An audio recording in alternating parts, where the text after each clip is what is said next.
Hello everyone, Namaste. I'm Ajitesh and I'm the founder and CEO of ASBL, and I welcome you all for the last episode of ASBL Spectra, the Reality of Tomorrow Conclave. Actually, I would like to share that it was Spectra site with which we started this initiative, the ROTC initiative, and it has been from when we started, I think roughly in 2021, if I'm not wrong, November, December. Until now, so far, we have done close to 20 of these sessions, 20 plus of the sessions actually. And it's been truly, very learning curve for us. It was great interacting with you all, and we got to learn so many things. And on various occasions, we took the feedback, what you guys have given, and we implemented in the project. So with that, I would like to start the session, and thank you for all this 4 years, all the valuable feedback you have given us and sort of helped our brand to scale.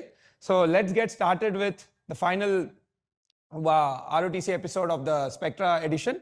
So basically, see, this entire, I would say the ROTC will be around the maintenance, as I know most of you are anxiously waiting for your handovers and how the handover process is going to be and entire procedures around all of that. So this entire ROTC will be around that aspect, your handover process, handover schedule, the maintenance, and some key information around utility management, which we feel is very important once you start living in, right? So let's get started. Yeah, so this is broadly the topics I'll be covering today. I'll start with the handover schedule, then the handover process, then the maintenance related information, then the utilities. The most important thing is section 4, utilities. Then the documents, what will be exchanged during this period broadly, and then some of the common issues I would like to highlight, which we are seeing across various communities, and how together as a society we can solve for some of them. And then we'll head into the Q&A section. So let's head into the first one, which is around the handover schedule. So I know we have committed December 25 as the handover, and yes, we are beginning the handovers from December 25 onwards in a phased manner. So this is how the handover schedule is. So we will be starting the handovers from 26th of December. So firstly, we will be opening up Tower D from 39th to 15th floor and Tower C from 39th to 25th floor. Right? In this first phase, which will open up on 26th December, total 322 units will be open for handover, open to take keys. Right? Then the next schedule will open on 15th of February, in which we'll be completing the remaining parts of the Tower D and C. That is Tower D from 14th to ground floor and Tower C from 24th to ground floor. So there are 271 units what we will be deploying in this schedule. And then again, right after 15 days, that is the end of December, we will be launching Tower A from 2nd to 25th floor and Tower B also from 2nd to 25th floor. Again, in that schedule, we have another 358 units. And then the final schedule will be on 15th of April, which is from 26th to 39th floor of Tower A and Tower B, 26th to 39th floor. So in this phased manner, in roughly around 100 days, right, we will be completing all the handovers of all the tower. So the process is very simple, right? We will be sending in a newsletter to all the respective apartments as per the schedule, right? I'll maybe for those of you who want to take a note, I'll just stop here for a minute so that you can take a note of these things. And I think we will put the schedule even in the newsletter, which I will be sending in also, right? So I'll move on.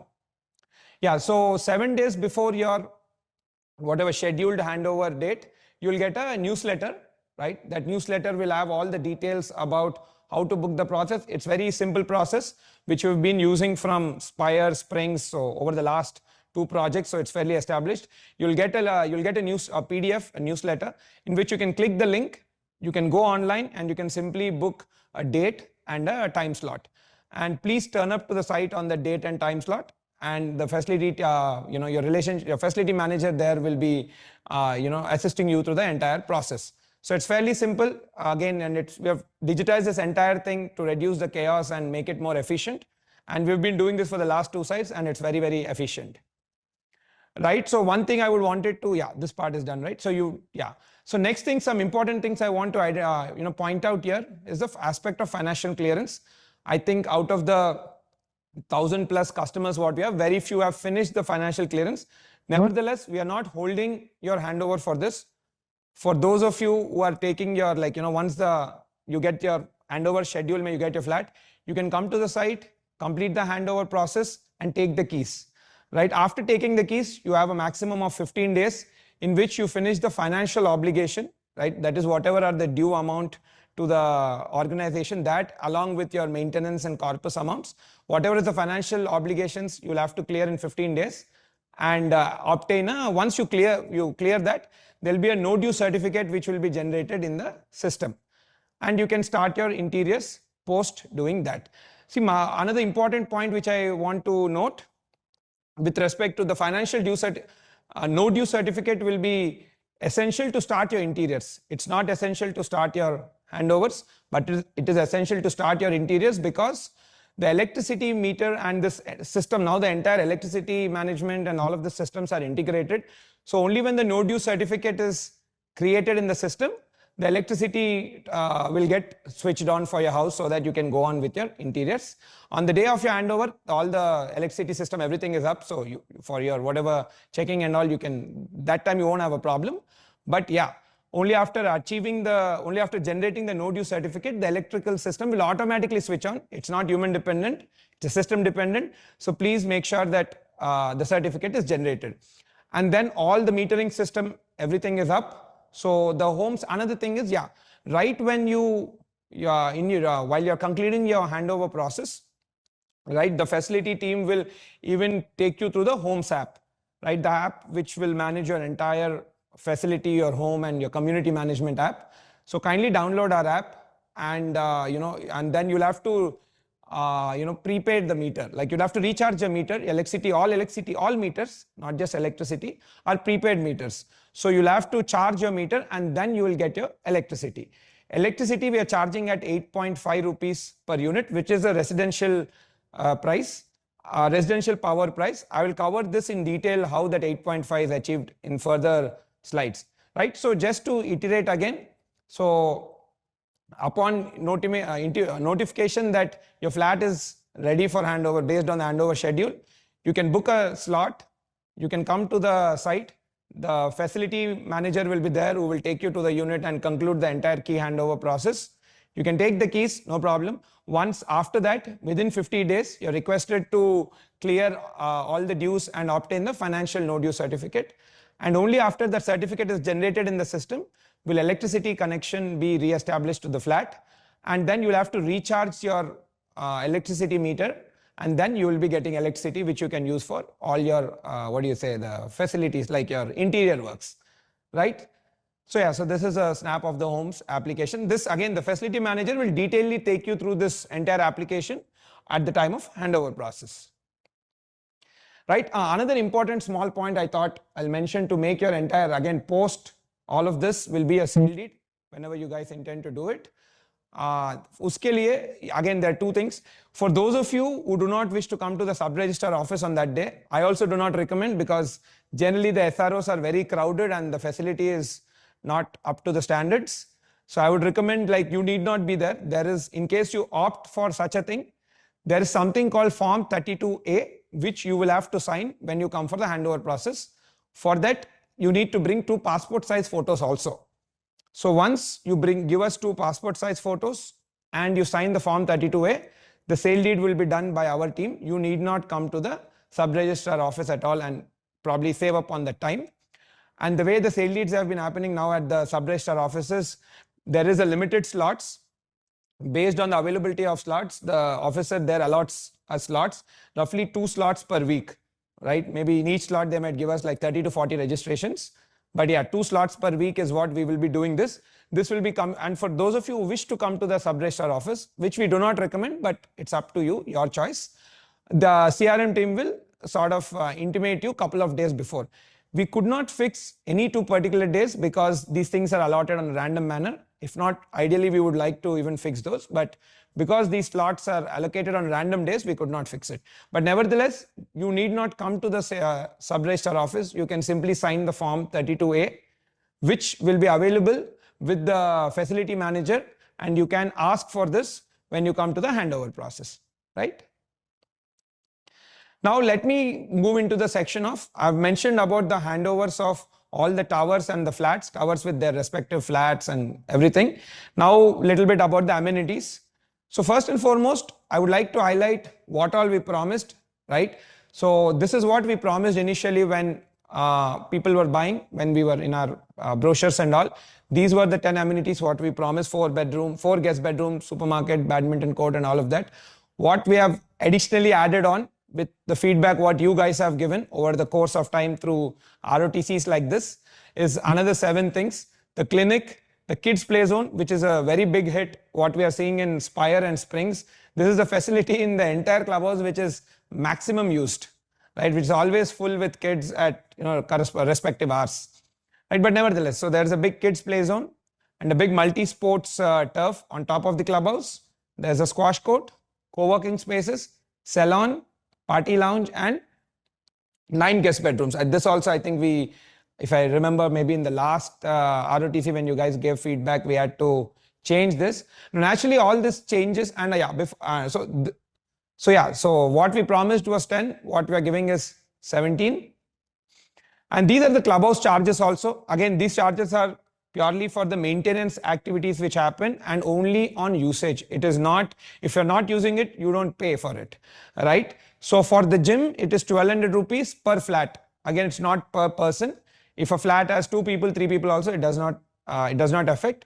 So per flat, it's 1200 rupees monthly, and then you have quarterly, yearly, and annual. For the swimming pool also, it's the same. All of this monies will be used for the maintenance and any unforeseen damage or upkeep, any upkeep, unforeseen upkeep of the equipment there apart from the AMC. There will be AMCs also, which means annual maintenance contracts.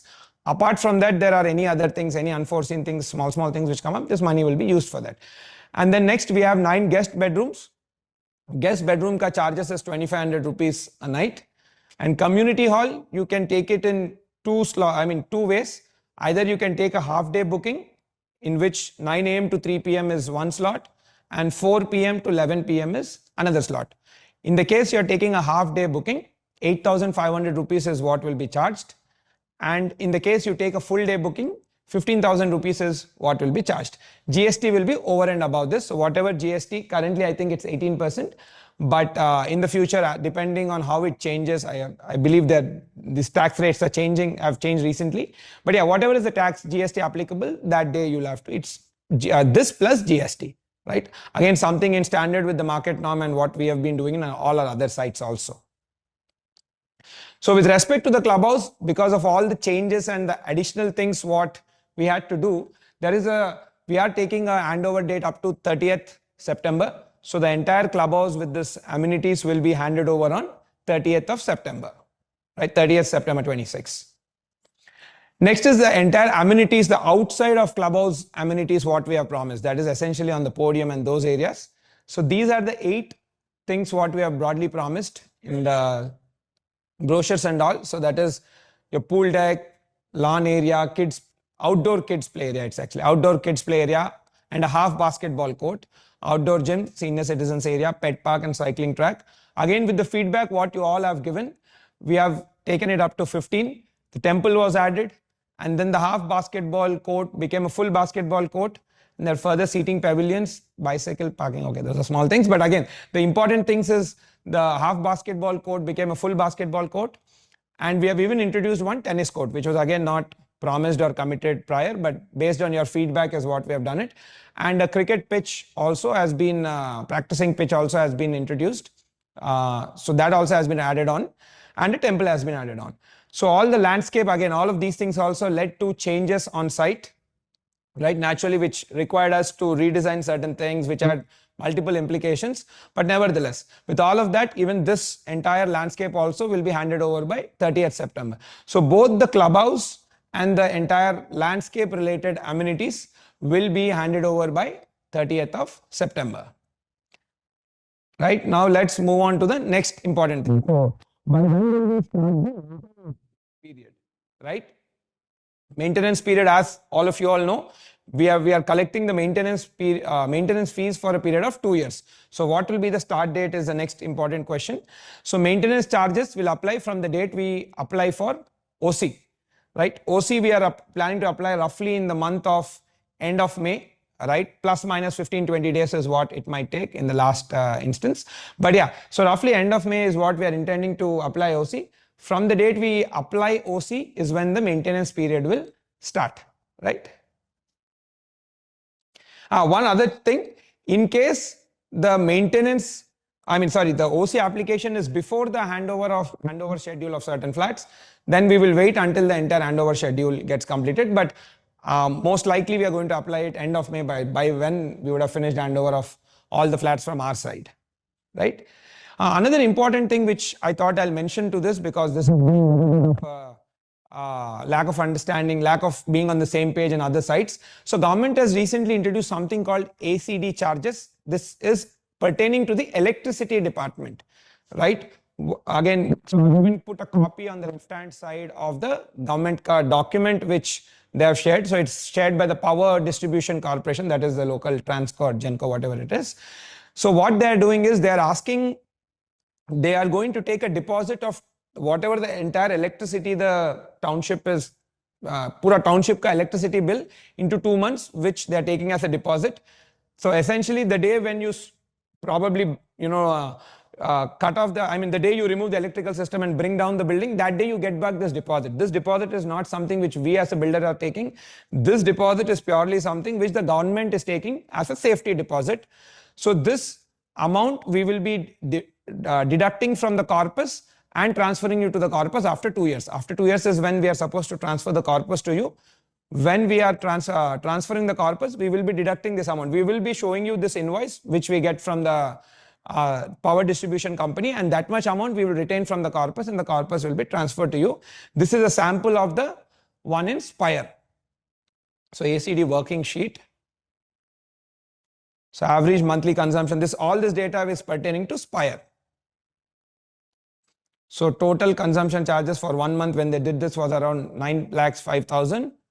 So 2 months of that 18 lakhs is what they've taken. In the case of Spectra, I presume it should be roughly 3 times of this. So anywhere around 50 to 60 lakhs, or per flat, mota moti, if I may say, it's around 4 to 5,000 rupees. 2 months of electrical billing. Roughly electrical consumption for people is around, at least Spire data is showing somewhere around 2,000 to 2,300 rupees. So 2 times of that. So 4,500 to 5,000 per flat will be taken as a deposit by the government department. The day when you bring down that entire electrical system, or you change the transco or whatever, these are rare events which will happen when you're probably, I don't know, maybe when you're pulling down the building, that time you will get back this entire deposit. So this is a deposit which the government is keeping, not the builder. I thought I'll mention this because most people are not aware of this.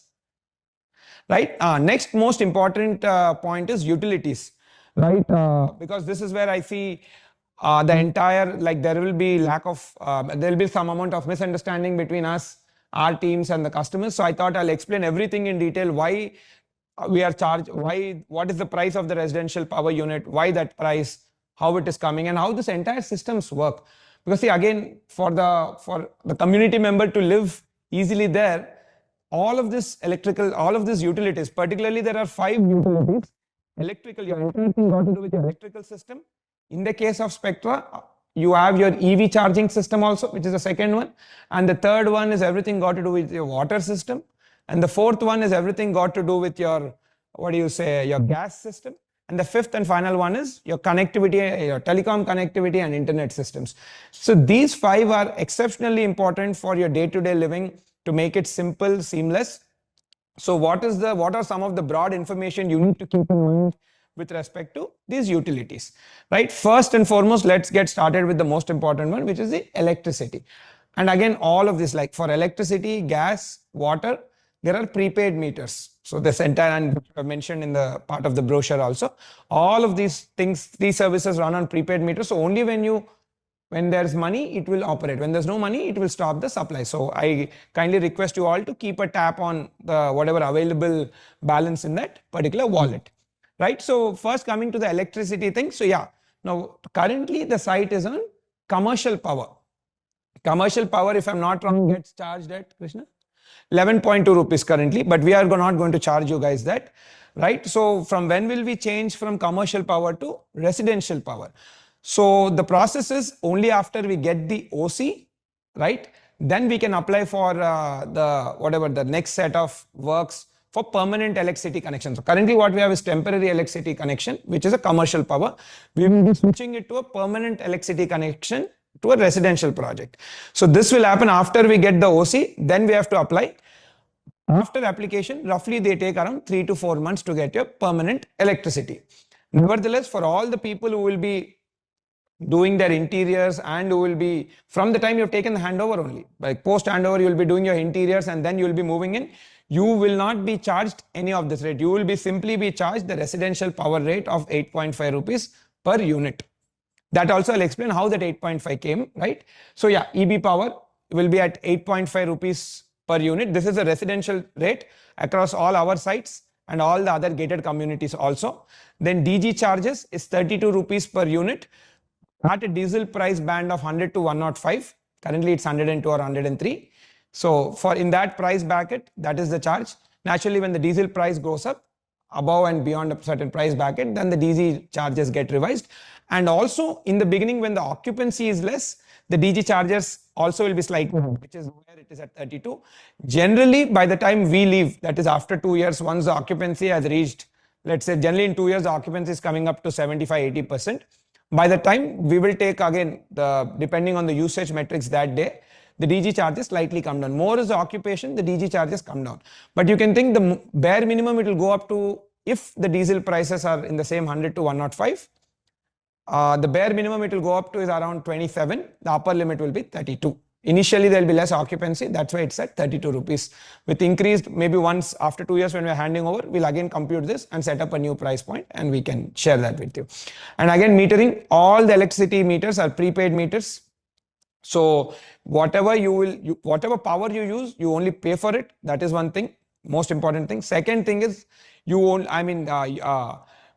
need to maintain a balance in your wallet. If not, the power won't be switched on. Like it'll automatically get cut because, and again, all of this is an autonomous system. There will not be human intervention. So please make sure that there's sufficient balance in your ecosystem. And this entire IoTs or this entire smart metering has been brought in to make a very accountable living standard. So people only pay for what they are using and not for what someone else is using, right? Now let's take the entire case of how that 8.5 came. Because frankly, if you now Google the, what is the residential unit charge in Telangana, it will show as 7.3 rupees. 7 rupee 30 paisa is what it will show. So this is again a bill which is generated by the power company. This we have taken the case of Spire, right? Yeah, if you Google, it will show unit prices 7.3. But that is unit price. A bill will have several other cess and additional charges, which totally comes to that money. So let me take an example here. This is a bill from ASBL Spire, right? So yeah, so what I highlighted second, if you can read on your screen, yeah, maybe you can take me off the screen, team. Yeah, let me come. So this one the figure which came in now, right? This figure. So what it's telling is main consumption. If you read it, so it's showing 1,63,148 units of power has been consumed in that site, right? Second, if you look at the yellow box right above, it is showing monthly minimum, not month, total consumption in kVA bolke, it gave some 358.16 units, right? Now, if you look at the third yellow symbol, demand charges is what they have mentioned. They have put a rate of 285 into kVA per unit, that's 358.16, which is 1,02,000 rupees, right? This is what you will see when you Google 7 rupee 730 paisa, which is nothing but 7 rupee 30 paisa. So this they are multiplying that 7 rupee 30 paisa into that 1,63,148, what they're defining as main consumption. So that 1,63,148, right, will give that 11,09,000 rupees, right? On top of this, they are putting something called electricity duty, which is around 9,788. And then if at all there are some other charges in bit, all put together, the bill has come to 13 lakhs. Now 13 lakhs divided by, you can get me onto the screen. Now this 13 lakhs, 1304845, that's what is the total amount payable as per the invoice. This divided by your total units, 1,63,148, it's coming to 7.99 per unit. As you have seen, online what they mentioned 7.3, but there on top of that there are various levies, duties and charges which the invoice says. So the net effective rate for you what's coming is 7.99 or 8 rupees. Then what is that extra 50 paisa charge? Right, that 50 paisa we are charging for MRTC. What happens is roughly around quarterly like this, the electricity departments, the people come and sort of do the checking of the transformer and those sort of things. So there will be some sort of relationship expenditure involved, and there will be some unforeseen minor damages which might occur for the equipment there, which is over and above the AMC, like certain things which do not get covered in the AMC. Those sort of things, small things happen ad hoc things ke liye. That is why we have kept that buffer of 50 paisa, and that is why the residential power is 8.5 rupees. This is what we are charging in Spire. This is what we are charging in Springs. This is what all the gated, most of the gated communities in the city are charging. This is the breakup for it. 8 rupees per unit is what is the landing cost. 50 paisa per unit is taken in as a buffer cost. Roughly that 50 paisa is around 100 rupees per month for you guys, which also I'll show in the later slide. Right, so this is a sample electricity bill of a flat invoice which gets generated in our app. So of a random flat, in this again data coming from Spire. So this particular flat has consumed 205.57 units of EB power and 13.12 units of DG power. So if you look, the way the bill gets generated is for all the units which are consumed from EB power, that is the 205.57, 8.5 rupees say it is multiplied. And for the DG power, the 13.12 is multiplied by 32, and that's how the power bill gets generated. So roughly this particular flat is getting an electricity bill, their electricity consumption bill of 2,167 rupees. Right, so at this level, the 50 paisa what we are extra charging costs you 100 rupees extra, but it acts like a cushion in case there's a sudden breakdown of the system there. The capital is there so that it can be quickly repaired. Because in a lot of cases, what we've been seeing is where there's no money there, some system breaks down, you call the vendor, there's no money. And to collect it all from people takes a lot of time, it doesn't function. That's why we charge the 850. Right, I hope I clearly explained the entire detailing of how the residential power ka price has come. Right. Now next, common area electricity charges, right? The common area electricity charges will be again, this also will be started from the maintenance commencement date. Now the common area, because it's common area, whether you occupy your flat or whether you don't occupy your flat, you will still be paying for it, because let's say now I'm flat number 701, I've occupied. Right? The common area electricity constitutes the entire lifts, corridor power, basement power, clubhouse power, whatever, rest everything apart from your house. Right, if you look at the common area, then this charge will be equally divided to all the apartments, irrespective of whether you occupied or whether you did not occupy. Because let's say I occupied, I'm using this facility. I did not occupy, still I'll be using, because whenever I come, the lift will always be there for me, right? So the common area charges is default to all apartments. It doesn't depend on the occupancy. Whether you occupy or you don't occupy, still it will be applicable. Right, and for any unsold units, ASBL will be paying for this, for the common area electricity. Let's say some 20 units we did not sell, all those 20 units, whatever is the month-on-month list ke hisab se, we will be paying for that power. So there will be two types of electricity payments what you will be doing. First is what I've shown you prior, which is the consumption of your own flat. That is what you are consuming and you are paying. Second is the amount what you will pay for the common area charges, common area electricity, right? The first charge, which is the power consumption by the flat, that will only be paid for those, that you'll only be paying if you occupy your flat. If you're not occupying your flat, then you will not be paying. Of course, when you're using the power from your flat, which can be at time of occupancy, or when you're doing interiors also, you will be using the power, so you will pay for it. When you're not touching the electricity, when you're not done interiors, or when you're not occupying it, or whenever, based on the meter reading, whatever it is. The second charge will be applicable to all the people, and for any unsold flats of ASBL will be paying for it. Now this also, just take me off screen so that I can get closer. So let me give this is a sample bill which we generate in for Spire. Again, all of this is the use cases of Spire. Right, if you look at the left side thing, so common supply panel, there will be a supply panel from which we will be taking in the reading. And Clubhouse ka panel also, Clubhouse ka one thing, ventilator panels, also, but here they have not switched it on, so there's no power consumption. Fire pump, there was no fire incident, so pump has not been pushed into action, but it's on. It's on. Fire pumps are on, but need not be, it didn't get into action, so hence zero power, zero electricity charge there. So the entire, if you look at the last line item, total EB and DG amount is coming up to 8,82,000. This is your total common area bill. Now there will be some deductions in this, right? If you look at the deductions on the right side paper.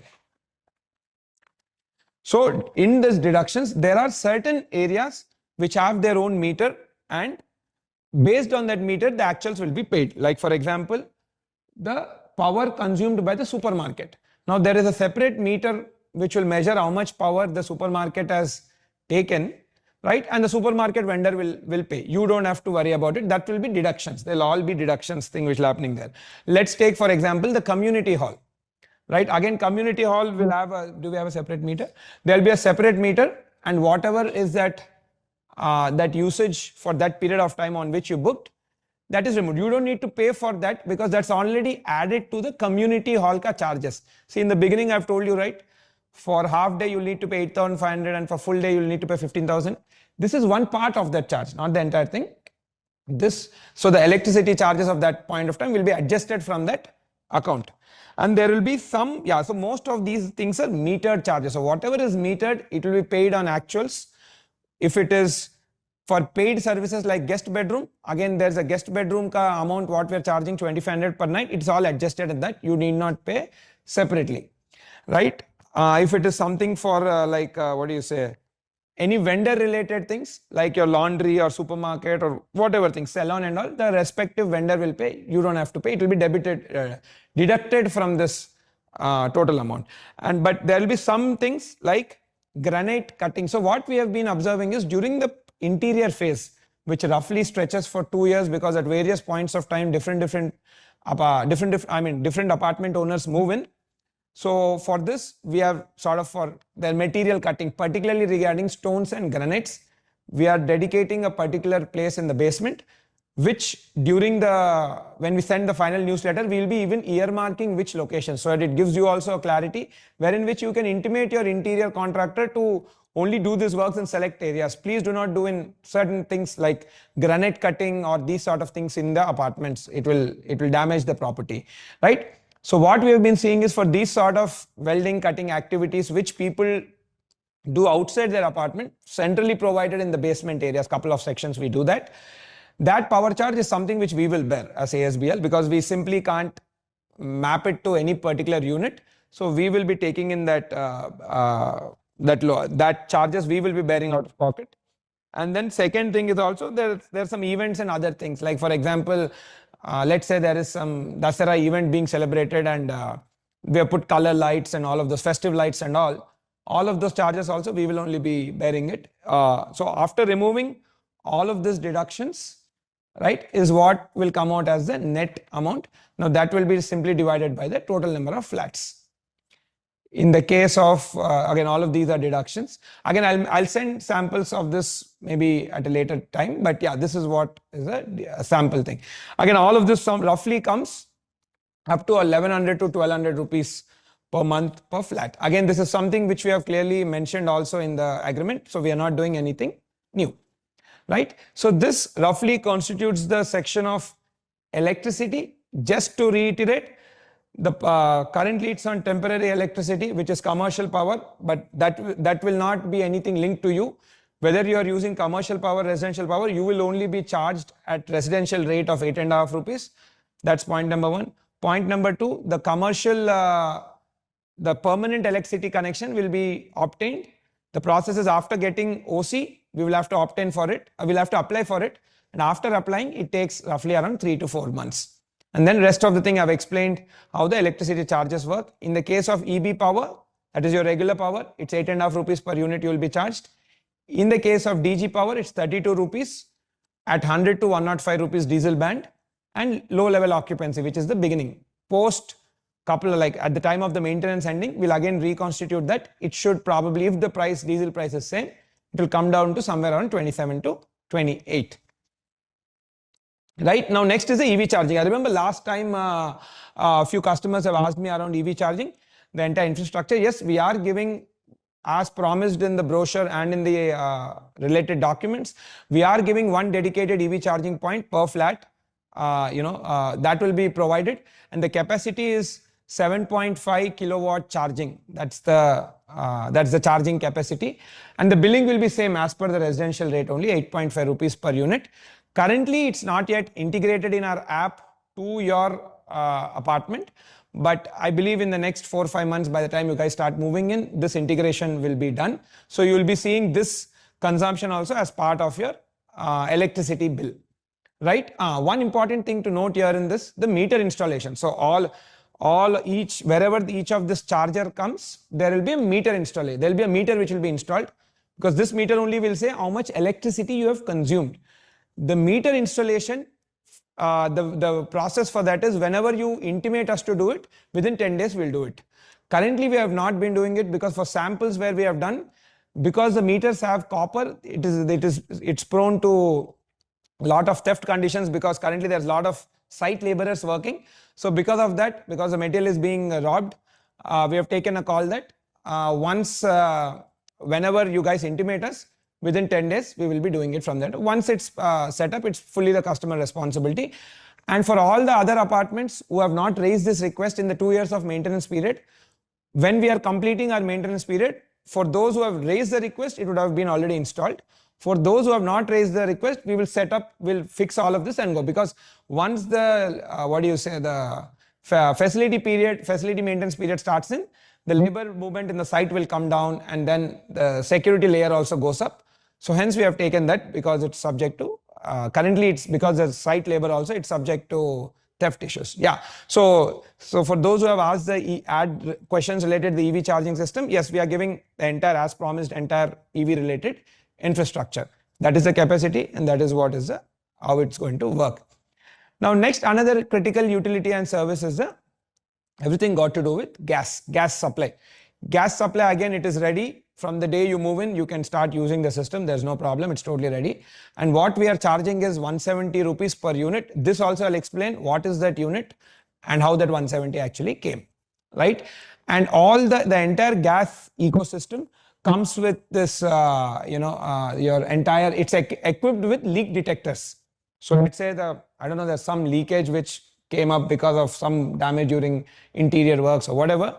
The leakage will be, once the leakage is detected, the particular leakage detector will sort of give an alarm, and it will send an alarm to the FM also. They'll quickly be able to come and fix that. So that safety layer is built into this. Right, again, this is a particular bill what is generated by IOCL, that is Indian Oil Corporation guys, who are in charge for this entire gas related stuff, right? Maybe I can go off screen. Yeah. So let me read this.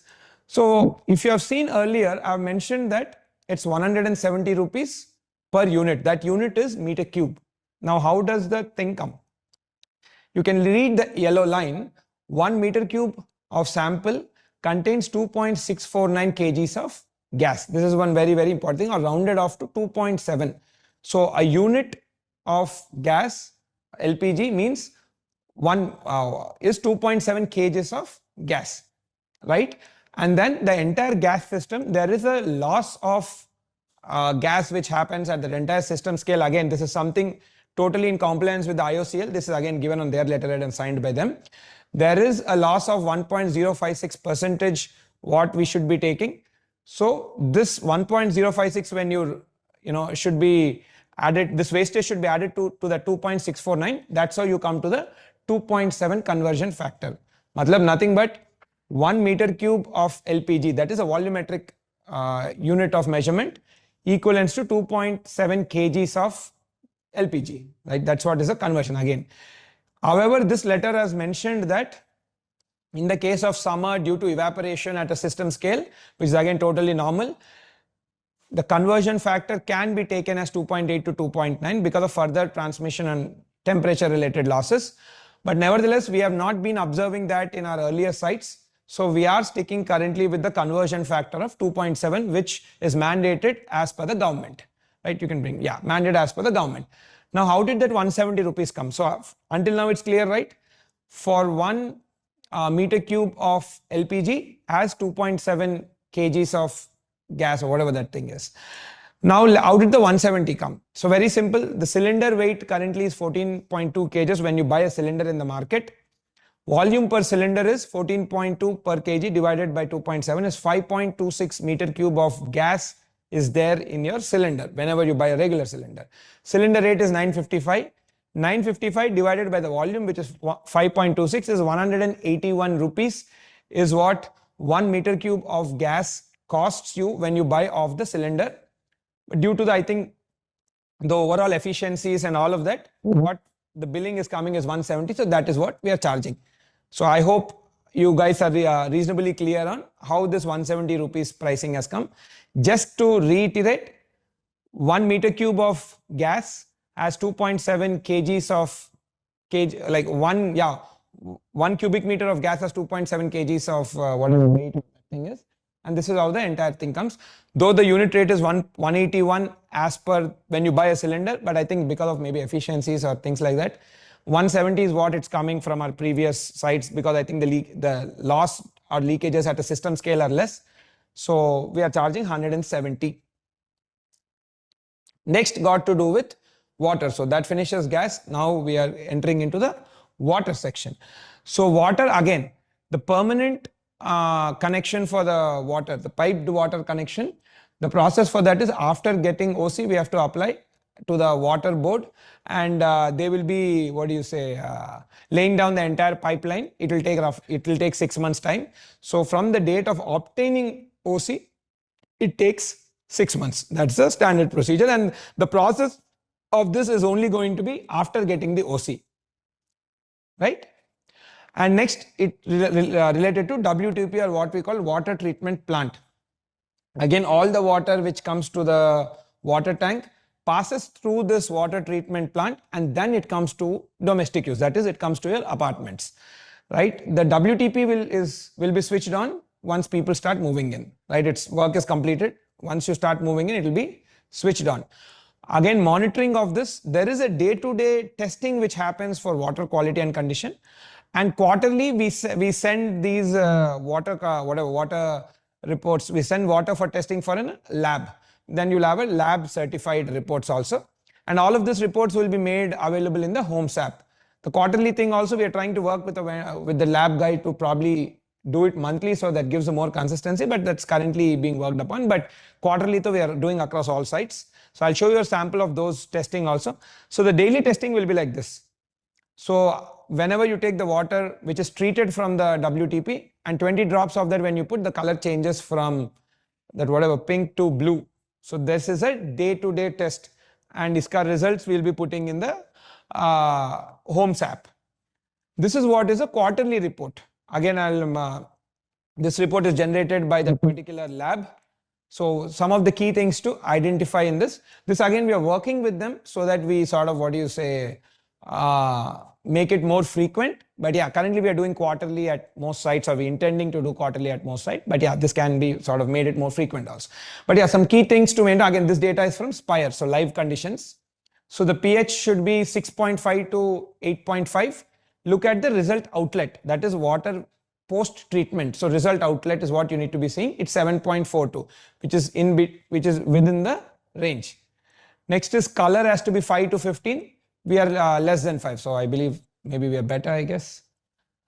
And the total dissolved solids have to be 500, 610. I think it has to improve. And then the total hardness, I think many people ask questions around hardness. I think maybe it's related to some pipes clogging or maybe hair loss sort of thing. But yeah, the hardness as per IS requirements, which all the codal requirements, is 200. What we have obtained there is 95. So well within the range. So these are some of the important things to note in this report, because I see consumers a lot of times wanting to understand what's around water so that they get clarity. This has got to do with supply of water or water treatment. Next, another critical water infrastructure is what we call STP, a sewage treatment plant, right? Again, for the STP to be turned on, its work is completed. For the STP to turn on, we need a minimum occupancy of 200 flats, without which the STP will not have the minimum sludge, hence it will not be functioning. So minimum occupancy of 200 flats, that is when the STP will be switched on. Now, until the STP is switched on, nothing to worry. You will not be bothered with it. All the water moves into the STP tank, and upon reaching a certain threshold, whatever the sewage collectors from outside will come, it will be tapped on, suck the sewage and simply go away. So you will not be facing any problems with that. But the STP will start functioning only after 200 occupancy, because that is a minimum threshold level for the sludge to form. That is the waste to come into. Right, and the technology we have used is called SBR, or sequential batching reactor. That is the thing what we are using. And the treated water, right? Treated water will be used for all the landscape purposes. No, back. Yeah, one second. Treated water will be used for all the landscape purposes and for your flush. So when you flush your commode, this is the water which will be there. Again, this is a big step in the line of water conservation, something mandated by the government, not just us. The entire market is using this good practice. Right, sir? So the treated water will be used for your landscape and for your flushing in your toilet commode. Right. Next one, very, very important to please keep in note, is the prohibitions. We have been noticing a lot the STP getting choked and probably damaged in certain cases, because people are putting in sanitary pads, condoms, see, plastics, anything you put essentially in a nutshell, what is this STP is? Basically, it is bacteria which is going to eat into the organic waste. Any plastic such as condoms or crushed plastic bottles also people are dumping into it, particularly during the, the interior phase. People put in a lot of those harmful acids, chemicals, and these sort of things into the flush. We strongly recommend, please do not do it. Please do not put any of these items, and please educate your interior contractor also to not put any of this material into the commodes and all, and do not use acid. Acid kills the bacteria at that scale, like when a lot of people start using, and also it will even corrode the material of your commodes and all. Acid is not supposed to be used. Please use only the required materials, right? So please take care of this, because these things have been, reducing the lifespan of the STP, choking it various times and making it malfunction. Please take care of these things, right? Because this can only be done at an individual level. That's why I'm making it an important note. So no plastics or no sanitary pads in that, and no acids. Now coming to what sort of daily reporting happens on STP. So two reports happen STP, which is both physical examination in nature, like WTP. In the case of STP, again, the physical examination, what we take daily is the inlet water color and the outlet water color. So when you can clearly see the difference. Again, we'll be putting necessary sort of photo or whatever this sort of thing in the app every day. And next is even the odor. Again, both of these are physical examinations, which one of the facility staff would be doing it. Again, if the water stinks, then there should be some problem with the STP. Again, even in the odor also, there is some, range there. As long as it's in that range, not a problem. But yeah, these are the day-to-day things which happen. The quarterly report, just like in the previous case, we send it to a lab. You can just make me go off screen. Yeah, we send it to the lab, and they will generate a detailed report like this. Again, this is an STP, live STP data. What we are taking from our Spire data is what I'm showcasing to you. First and foremost, again, the pH should be in the 5.5 to 9 range. So if you look at the STP, again, outlet results, that is after the whatever purification or curing has done, it's 7.64, well within range. Next is color. It has to be colorless. Again, it's some number there, so it should be less. We are less than 5, so I presume it's colorless. Next is odor. It should be unobjectionable. Results, STP outlet also shows it's unobjectionable. This is all done in lab, right? So another very, very important thing of STP functioning is COD, or chemical oxygen demand. I think it's around whatever amount of bacteria present in the water, if I may loosely put it. CPCB standards is 250.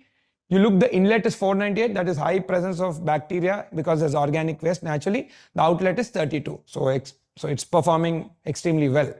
Next is the BOD, biochemical oxygen demand, which should be 30 or less, which should be in the range of 30. You look at the inlet, it's 126 naturally because it's organic waste. When it's coming out, it's 6, well within the range. So these are some of the key things to note how STP is functioning. Again, all these reports, we will be putting it out in the Homes app. Currently, they're all being done quarterly test reports. We'll be putting it out in the Homes app. You can take a look at those, right? So this has got to do everything with water. Now next very, very important thing and the final thing got to do with internet and mobile connectivity, right? If you ask me now, this has sort of become more important than rest of all because the world is so interconnected with this.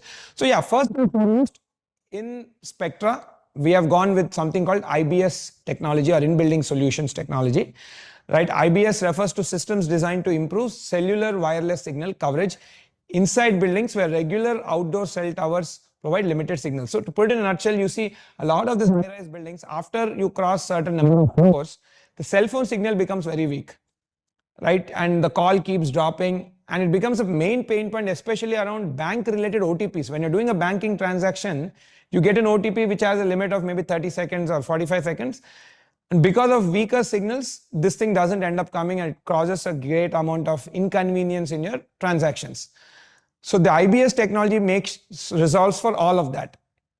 Even in all higher floors, you will get good connection of whatever internet, I mean the telephone, the mobile connectivity will be very good. And even in basements, all the nook and corner of basement, if you look in most gated, again, we are one of the very, very few builders and Spectra is one of the very, very few projects. There are handful projects across the city where this technology is being given. We as a brand, as ASBL, we have taken a policy across all our projects, Spire, Springs, everywhere, irrespective of whatever the product is, that we will be giving this because we feel now today it's a very mandatory infrastructure. But there are not more than 5 or 10 projects in the city which have the IBS technology. Basically, in a nutshell, the advantage is in your basements, you will get your connectivity and even higher floors, you will get your connectivity. So you will not face any problems with that. For this technology, we have entered into a contract with Airtel. Airtel is currently the only guy who's providing this. Other service providers currently do not have a policy for residential power. They are giving this in commercial projects. For residential, they do not have a policy. Airtel is the only one who has this. Hence, at a brand scale, we have partnered with Airtel to give this technology, which greatly makes their life easier. Basically, this provides seamless connectivity even in basements and higher floors. Right now, coming to internet. For internet, naturally, Airtel, who is for the Airtel will be there, and we have even partnered with ACT. So to prevent the monopoly, we have a duopoly between Airtel and ACT. So you will have a choice to choose from for internet services. Right now, what happens if people have other telecom operators like Jio or maybe Vodafone or these guys? For your cell phone connectivity, it's perfectly fine. Whatever works. Let's say in higher floors, if their connections are weak, then it will be weak. We cannot, because this is Airtel's infrastructure, they will not be sharing with them. But yeah, you are free to use if you have Jio or Vodafone, not at all a problem. You are totally free to use.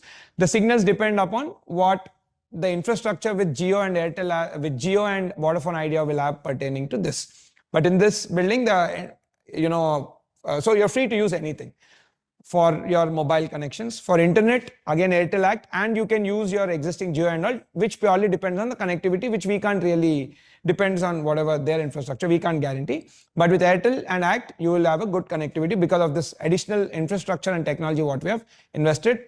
And this is only done in very, very few projects because it's additional capex done in very, very few projects across the city.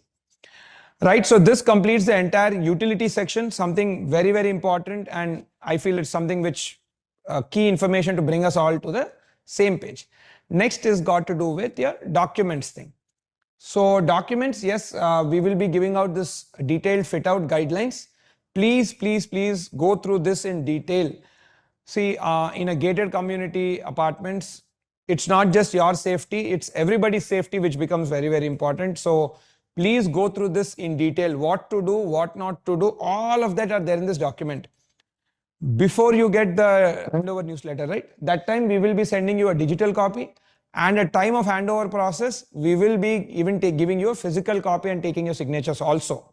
It means you'll be liable for those compliances. Please follow those. These are made to basically protect the sanity and the structural strength of the building, because in various cases during interior works, we see people chipping walls. See, this is a MY1 or what we call mold casting or shear wall technology. Matlab, all the walls are also load bearing structures. In your general older way, only the columns for load bearing structures, wall is a brick wall. If you chisel or chip it, nothing is going to happen, right? To the entire load bearing capacity of the building. Where in the case of this MY1 technology, broadly, generally used terminology, the entire wall is also load bearing structure. So if people damage the wall, it will become a big pain point. It will become a big nuisance for the entire structural load of the building. Of course, immediately nothing will happen, but in case of any unforeseen things, it will become a weak point. Please do not do it. Please go through this in detail. Everything got to do with chipping, this, that, everything is very detailedly mentioned activity wise. Please, I strongly recommend, please do this. Please do not do any major violation. Please don't do any violation, not major. Any violations, don't do it. Right? So this document will be shared with you digitally, and physical copy will be shared with you and taken a sign off from you at time of handover. Right? Next is the sort of drawings what we give. Again, something very, very important for you to get started with your interior works. Right? All the technical drawings, we provide them in CAD format, something which will be very much useful and needed for your architects and your interior designers. Right? These are the list of drawings which we will be giving. That is the plumbing routing drawing, geyser points. Again, very, very important. Wherever we put the geyser point, kindly put your geyser there only. If you're putting your geyser elsewhere, it might not fit, or there might be some other piping which might go, in a different, which might hinder it. So please don't disturb any of that. Wherever the geyser point is mentioned, only fix your geyser at that location. What we have been seeing in earlier sites is once we give handover, as per the interior design things. See, generally these are technical things. I totally understand. Regularly we all cannot understand because we're not technical guys. I do, but not you guys. But your interior consultant has to read through this. They are technical people trained in this. Please make sure that they read this and only do in compliance with it, because they change the geyser positions, then some pipeline gets disturbed, and then there's some damage or breakage happens, and then the issue comes on builder, oh, something is not good. We have seen this happening a lot of times. Please read this detailedly. Make sure your interior guy understands this. Next, electrical routings, then fire routings, gas routings, and AC routing. Again, AC routing is also very important. What I've seen in certain of our sites, if you change the AC position, wherever we put the AC position, that is where is the drain pipe. Right? In some few apartment cases in Spire, they have changed the AC position and they have redone the drain pipe themselves, and then the slope was not achieved and the water was not getting, was not going into the AC drain pipe and going down because the slope was not there. And then it was said that, oh, builder has not given a good slope for us. All of those things are taken care of when we give it. Please do not change any of these positions. The minute you change this, it's an integrated system. One thing you change, some other thing also has to be changed. It becomes very complex and we simply cannot do that. So all these drawings, that is why we are sharing the CAD versions. Please make sure your interior architect and your contractor are totally on board with this. Right? Anyways, these set of documents will be mailed to you 3 days before the sale deed registration. I don't think sale deed registration is linked to this, but anyways, we'll mail, just make a small correction. We'll mail these documents to you once the financial clearance is achieved. We'll be mailing all these documents to you, right? Next, some of the common issues, what I would like to highlight. Now we've been maintaining facilities now for the past 2 years, various projects. So we have a good amount of data on what are the broad level of things, but together as a community, how we can make some things better. Because see, some things purely will be our scope. We will be making, we'll be full time on it. Some things like what I've mentioned around the the dumping of waste in your commodes and all, that we cannot do anything. It will be inside your house. So you should please take care. Fit out guidelines is purely it's in your hands, because once we handed over the keys, we do not have discretion to go into your house as per the law. So please make sure that you protect your property. So what are some of the common issues where together we as facility team and you as the customers, together the community belongs to all of us. How do we take better, make this entire thing better? How do we sanitize? How do we make sensitize everybody about some of the issues? See, some of the cases like this, if you look on image on your left, what we have been seeing is the service staff or sometimes the interior staff, they put material like this to block the lift door, right? Now, because of this, extended blockage may cause the entire system to register a safety fault and automatically shut down. That is why, especially in early phases, that is during interiors phase, which runs for like 1.5 years, because different people move in at different points of time. During that phase, this sort of indiscrepancies are happening, and because of which the lifts get shut down or get as it's mentioned that the fault alarm gets clicked and the lift totally shuts down automatically. Because again, all of these are sophisticated mechanical equipment which will have various sensors and all. Please, let's take a proactive approach on. If you find any of this, intimate us, or if it's a small thing like a jadu what they have put, like a blue color stick what they have put in the left one, you just probably you can just kick it off aside so that the lift functions normally, or anything like this, you can raise a ticket in the app and our facility person will come and if there's a plank like that, they'll move outside. Please, let's take a proactive approach in these sort of measures so that we protect our equipment. Again, these things have to run for a long time and they're all very costly, highly sophisticated equipment. We'll have to take care of them. Again, these are live pictures from Spire. So please, let's take a proactive approach in this, because we might not be knowing what's happening in some random floor. But yeah, let's community level patrolling is what I call. If you find anything like that, please notify us. So our team will come and remove any such sort of thing. So we can make sure the materials, all this equipment runs through its entire lifespan. Another major important things also we've been seeing around garbage disposal protocols. Kindly put garbage in sealed plastic bags. Do not put in such covers, because what this does is it makes the garbage, it's openable and it makes it very stinky. Please don't do this. Again, this is something which can only be done at an independent user level, because your garbage you'll have to, please put it in a sealed plastic bags. Do not put in such open covers, right? And next thing is, sometimes we are seeing people are leaving it in the corridors and going. Please don't do that. That will create bad living conditions, not just for yourself, but all the people in that floor, and a bad impression for anybody who comes to that, guest who comes to that floor. Please don't do that. Again, these are all live pictures. That is why I'm sharing live pictures. And next, another important thing is the segregation. We have been seeing that people are not segregating their garbage.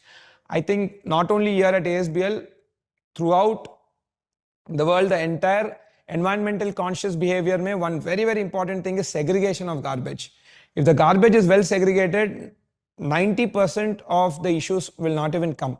Please make sure you segregate the garbage into dry and waste before disposal. And another thing is, like you have seen the sealed plastic bags in this, right? In this sort of things you put your garbage. Please don't put in open covers.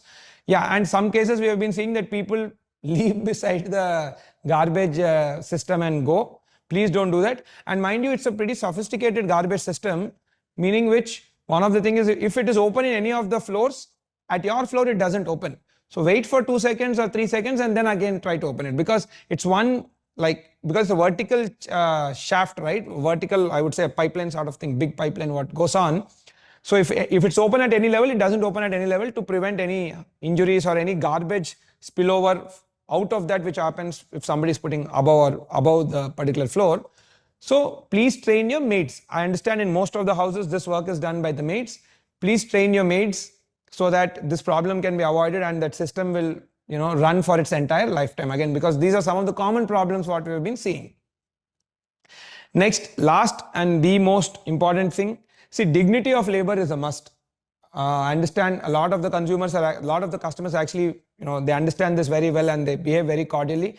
But I think it's very important for me to point this out. We have been seeing few people who behave with the entire staff, be it the housekeeping staff or the security or the facility people, in abusive language. Please do not do it. See, the big problem, one, it's beyond dignity to do it. So, it's not good to do it. It's beyond dignity. Below dignity, sorry, not beyond dignity, below dignity to do it. And second thing is, nobody likes working in abusive environments, right? If they leave the job and go, see, these are all tough jobs and they are not like super highly paid, right? So, we need to take care of these people. They're not made. There is a big labor problem with respect to housekeeping workers and all of that, right? So we need to take care. Any abusive language demotivates them to come to the work and we lose them. And then it becomes a whole new HR, or I would say talent sourcing problems. We have been seeing this in some of our sites. Hence, I'm highlighting this. Do not abuse any security guard, housekeeping guy, facility guy, or any other people who are working in the building. Please don't do that. In the case it happens, there is a monetary penalty which will be levied on you. Please do not do it. And if you see anybody else doing it, please point it out to the FM. They will, have a chat with them. Please don't do that. Right? So yeah, that's it from my side. Now we can go to the Q&A section, right?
I'll just move my chair a little bit.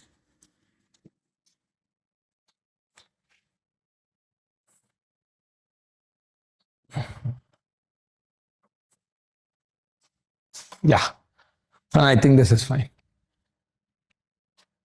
When can we, so first question is from Mr. Bharat. When can we go for a flat inspection and how soon will you be fixing those in case of any issues found? How much common area electricity for a flat? Why squash courts instead of pickleball courts? Why maintenance started before handover of clubhouse and landscape? So first question is, when can you flat inspect? See, flat inspections, whenever you go to the handover process, you can inspect your flat. And also one point I'd like to highlight here, I think some of them have reached out that can they bring a third-party inspector? Yes, you can bring a third-party inspector, but you need they can do inspection only in your presence. So they can come along with you and they can inspect the property.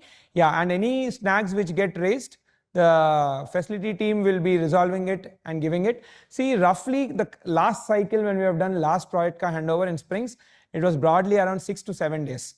Not even 6 to actually 2 to 3 days for majority, I would say 80% of the flats. In case of any major thing, then it takes long, but in Spire it was longer, but the cycles got much better. So you can roughly anticipate something like 2 to 3 days for most of the issues. In case of any major issue, then the team will intimate that it will take a long time, but I don't see any of that coming because already detailedly we have done a lot of checks, almost 300 plus checks. How much common electricity cost per flat? Roughly it should cost you around 1200 rupees a day. That's what we are seeing in Spire. 1200 to 1250 is what it should be costing you. Why squash court instead of pickleball court? When we designed this project at that point of time, squash court is what people have been asking. There was no pickleball back in the day. And once it's designed, it's moved for production, right? Why maintenance started before handover of clubhouse? See, maintenance is not linked to handover of clubhouse and landscape. Again, we have clearly mentioned it in the agreement also. Maintenance is something which we will do once all the handovers are completed. In our case, the handovers will be completed by 15th of April. Nevertheless, we will wait until the application of OC, not obtaining the OC. Why application of OC is because several times what we are seeing sometimes, what happens is then corresponding officers might not be there, or there might be somebody transferred or nobody manning that position. So we've been seeing that it takes a lot of time, so which is not a fault on our side, right? So because of that, it takes, that is why all our obligations get finished once we are ready to apply for OC. We apply for OC once all the works are done. That is why we are taking that. Roughly, if you take a look at Spire time, it took almost 6-7 months to get OC because all the officers were being transferred and the new set of officers were coming in. In the case of Springs, it took us only 2 months. So it changes depending on whether the particular person is there in that position or not, right? Next. Can we see our flats in C tower? Sure, sir, Mr. Ravi. As per the handover schedule, you can block your you can block your time slot. You can come and see your flat. Absolutely. If whatever I've shown the schedule in the beginning, right? As per that schedule, you can block the online. Please block your thing online and come. If not, team will not be available there to show you. Kindly block your date and time slot and then come to the site on that day, right? Another thing also I would like to highlight is that quite a lot of times we see people blocking the slot and not coming. Please don't do it because again someone else could have finished the slot. So if you book the slot, please try to make it. I understand if there are cases of emergencies, but please try to make it. Right, next is Mr. Vishwa. What's the handover process for NRI? Can we do it remotely? Interesting. I don't know, sir. Remotely, this again, first of kind of use case. Definitely, I think you will have some sort of a local, GPA provider, right? Somebody who signed the documents on your behalf. So they can come and do this entire process for you. Remotely, currently, we do not have any procedure because it has never come to our notice. But yeah, maybe you can ask your local GPA provider or any of your friend. Kindly just keep this CRM team in loop in case any of your friend is coming so that they know it's the right person at site, right? Remotely, we do not have a policy. Maybe in the future, we will try to find out and put it, right? Next, Mr. Srikanth, in respect of the published schedule, we request that owners of C&D towers who have completed their registration be considered for handover. This flexibility would greatly help us as a December handover for Tower D is ideal. A February timeline would be too late for many families, given the need to plan children's school admission and manage advance payments, early access will also. Sir, see again, all of these handovers are being done in a particular manner as per the engineering works. We cannot pick a particular flat and do that. We have done it in previous sites. That actually prolongs the handover life cycle by another 3-4 months. That's not the most efficient way. In the last site, when we did this manner, it was the most efficient and we finished it off in that 100 days, right? So I would say that this process, what we currently have, is the smoothest and the best one, right? Next one, Mr. Mrudul, can we get these CAD drawings now as are already in discussion for interior design? Absolutely, we can. Kindly reach out, or maybe this we can give to all apartments now only. By 20th we'll give, sir. I think they're all being prepared and being consolidated. By 20th we'll send to all apartment owners, irrespective of your handover process or whatever. We'll send it to everybody. Yeah. Next is what are the charges for co-working space, sir? Co-working space currently it's free, no charge, right? That is how we will be operating. Nevertheless, if there are any, see, for the first 2 years it's free. After we leave, if the community wants to add anything, they can add. Currently it's all free. It's only on demand, matlab you book in the app and you come and use it, right? Next, Mr. Om Prakash, are we allowed to visit the flat before handover? I'm referring to Tower B.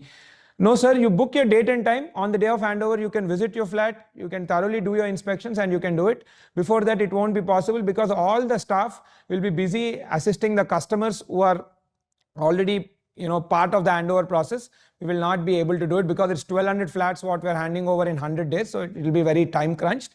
So on the date you book your flat, date and time slot, you book your flat, that day you can come and inspect everything, be rest assured, right? Next, Mr. Vishwa, what's the maintenance and how is that paid? So I think the maintenance is clearly part of the cost sheet, the agreement, what you guys would have signed. I think if I'm not 100 rupees, right? For a 2-year period, 100 rupees is what we have charged per SFT. That is what you're paying lump sum for first 2 years until when we will be operating, right? So you will be paying it in a single shot. Before obtaining your financial clearance, you'll be doing that. So to obtain financial clearance, you need to pay any due payments, any payment which is due for as part of your sale consideration and payments due from maintenance corpus and any other things, right? So you'll be paying it in a single shot. Next, Ms. Gayatri. Can we allow the interior people to take measurement for design initiation before the handover? No, ma'am. Only after the handover can you do it. Physical measurements and all can be taken after the key handover. Nevertheless, the drawings would be shared, but the physical measurements will be only after the key handover, right? Next, Mr. Summer. For those of us living abroad, how does the registration signature process work? Would the power of attorney be able to complete the formalities on our behalf? Yes, sir. I think the GPA power, whomever you give to, they will be able to execute this on your behalf. It's fairly established process. You can reach out to your CRM representative. They'll clearly guide you through this entire process. And we have been doing this in all the sites. So it's a fairly established one. You can be rest assured about it. But yeah, kindly reach out to your CRM relationship manager, CRM manager, right? Next, Miss Siri. What are maintenance charges not covering common electricity charges? What is the amount for water bill? Are swimming pool and gym free for use included in maintenance charges? How will interior guys move a lot of stuff if they can't get access to lift? Will they get some? The first is the fourth one. See, every tower comes with a service elevator. All the interiors, the service elevator is a big lift, right? Essentially, that lift is to move majorly all your interior related things, or when you move your home, that is when you bring in your furniture and all in. So you're totally free to use the service elevator. All the interior contractors and laborers can use the service elevator. That's totally set up for that purpose. The resident lift is only for the residents. Point number 4. Point number 3, are swimming pool and gym free for use included in maintenance charges? No, ma'am, they are not. The usage fee is not part of the maintenance charges. Even in the agreement, we have not mentioned it anywhere. These charges are clearly for over and above the maintenance purpose or any cleaning things which sort of happen there. Again, something which is collected in all the gated communities, nothing special in this site. And the charges which I have mentioned in the earlier part of our conversation. What is the amount of water bill? It depends, ma'am, from time to time.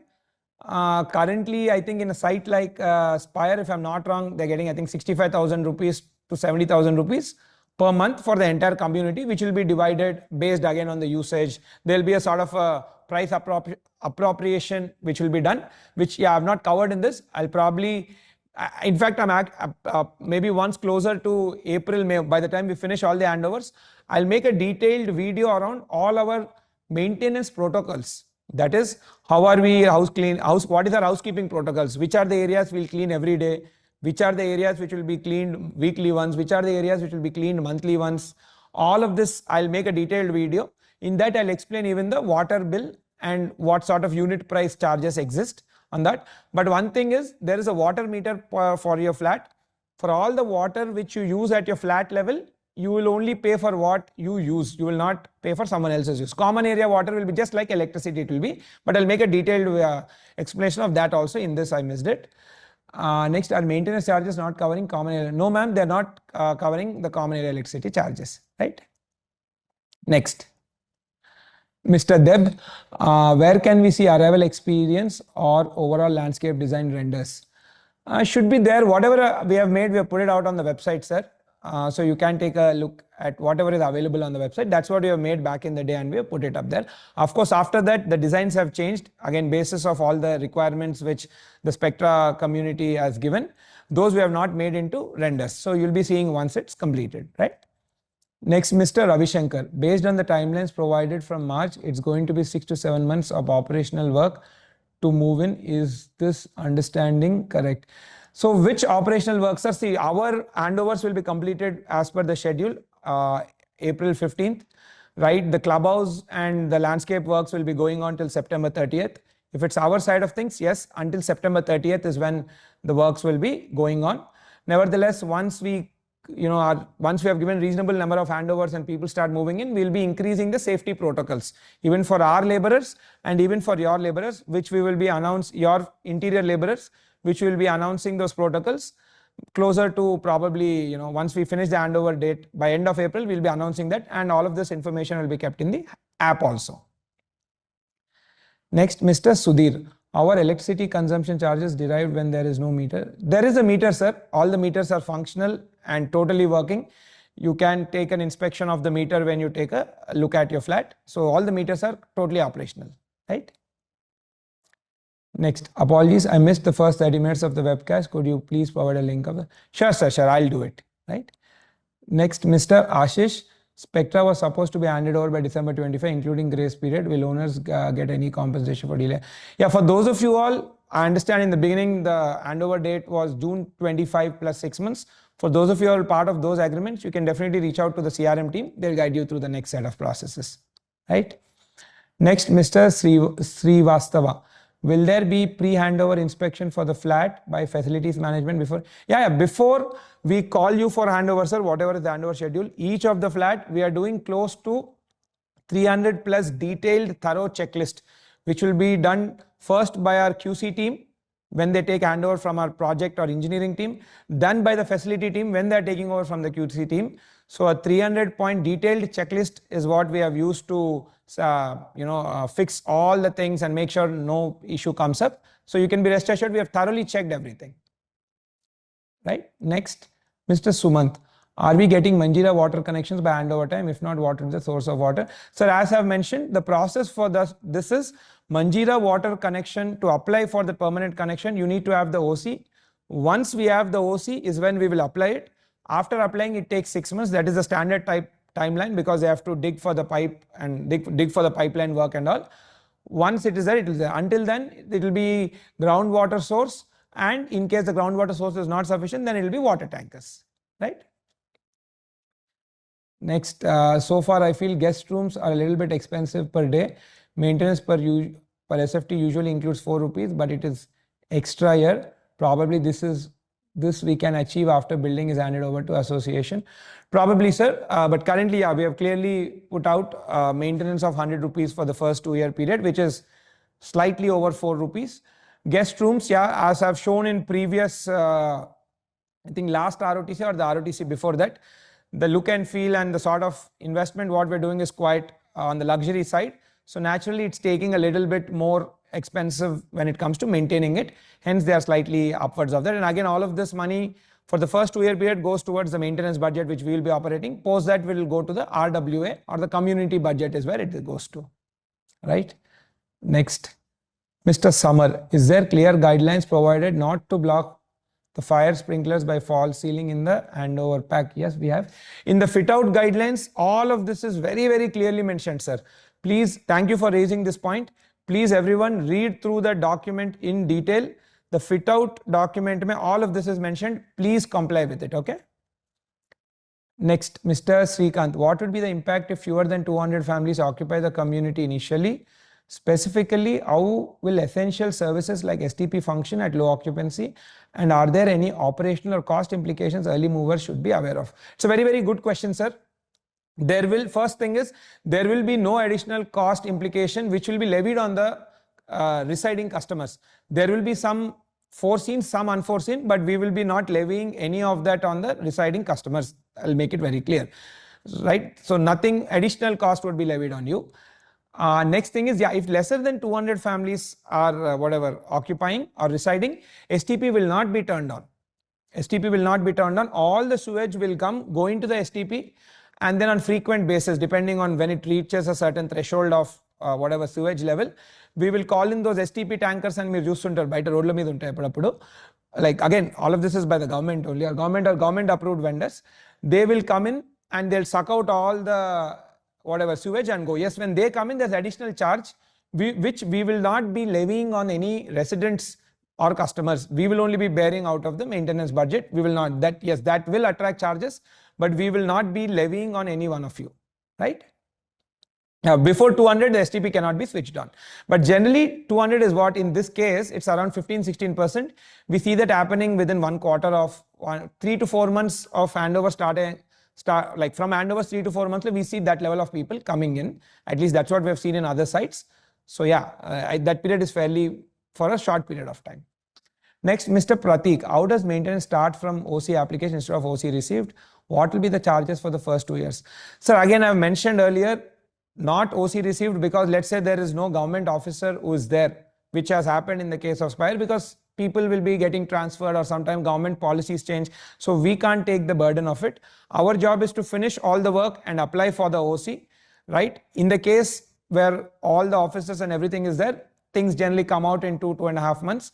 But sometimes when the officers are not there or they're being shuffled or there's change in policy, it does take longer, which is purely a sort of a delay which happens due to the government processes, which we can't take, right? Hence, from the date of application of OC is when we'll be doing this. And roughly in this site, that will be somewhere around May, plus or minus 15-20 days is where one can expect that, right? What would be the charges for water consumption before OC? See again, water consumption before OC, any water which is coming from the borewell, sir, you don't have to pay anything, that is free. Any water which comes from the tanker, again, just like the DG power, a certain, based on certain cost of water and all, a unit rate would be, or a rate per liter would be established, and you'll be paying that. That rate per liter into the water which you consumed.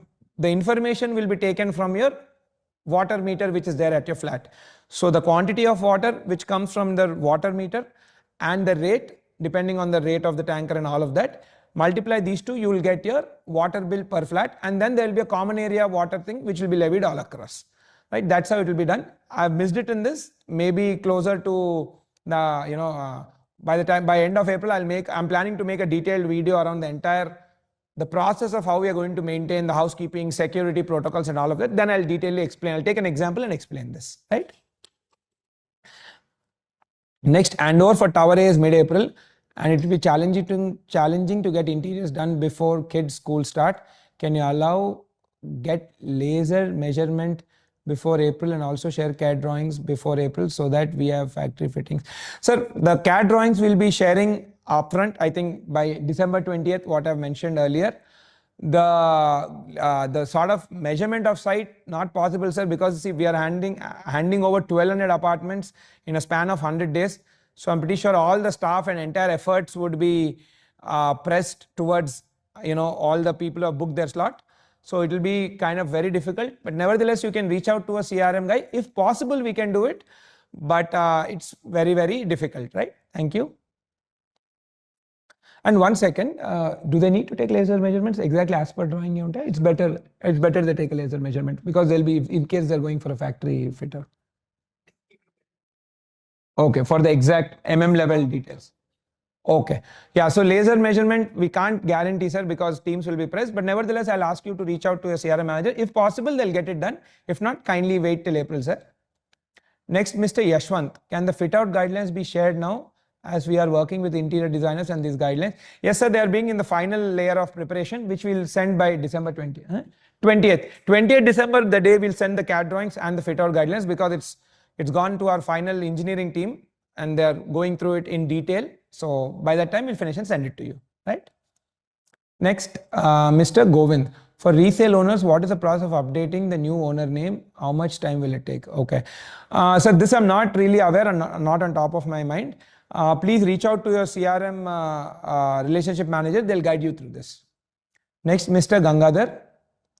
Do you have any option or recommendation for renting out the apartment? Also, is there any documentation outlining the rules and regulations that renters need to follow?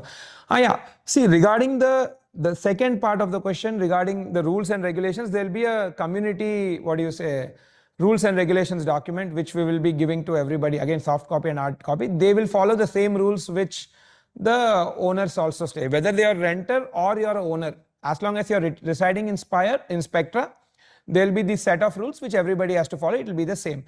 Regarding the documentation framework, recommendations for renting out the apartment, we had a sort of a library of these built out for Spire. Let me see if those can be reused here.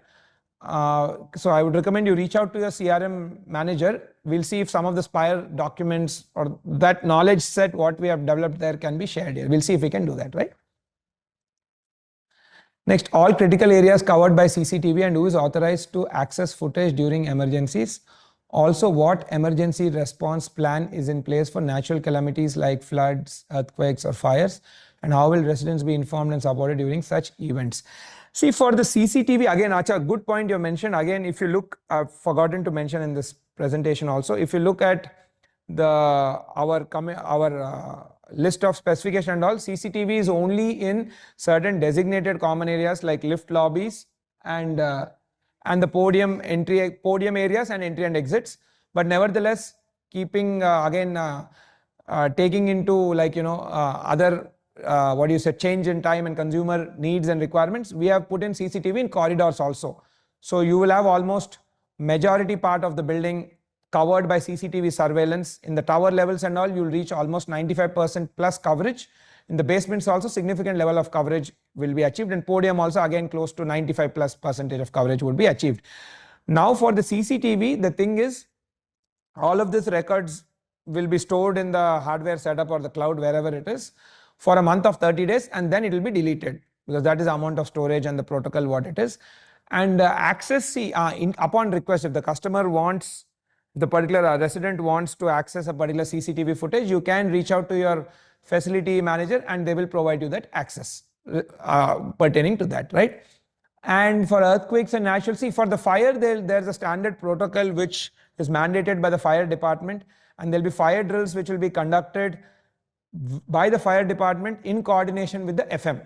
Like they'll do drills, mock drills and all, I think yearly sometime, which is as per the authorities' protocols.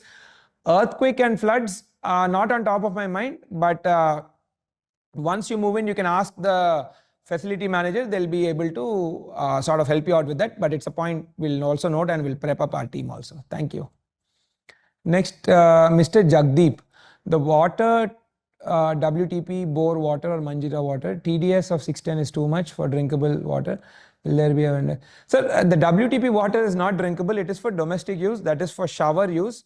It's a good point, whatever. This water is not for drinkable. Please do not drink your tap water. It is not for drinkable. Nowhere mentioned, and we are not giving that. In none of the sites it's actually given generally.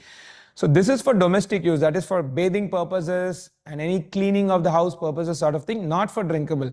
For drinkability, you'll have to do maybe put AquaGuard or boil the water, or those sort of stuff is what you should be using, right? Next, Mr. Chandu, if Clubhouse would be ready on September 30th, how should we do group probation, lunch, etc. before September 30th? Will few flats in the ground floor, empty flats in the tower be given? That's a very good question, sir. We will designate a particular, I've just spoken with our team. We will designate a particular section in the basement where you can host the whatever the the Gopavesham related things like lunch setup and all can be hosted. Thank you for this. We'll even identify this and put it as part of the next newsletter. We can put it. I'll put it in the next newsletter. This one I'll put in the next newsletter. Yeah. Thank you. Next. Can the EV charging capacity be upgraded to 11 kV? Can it be? No, sir. It cannot be upgraded.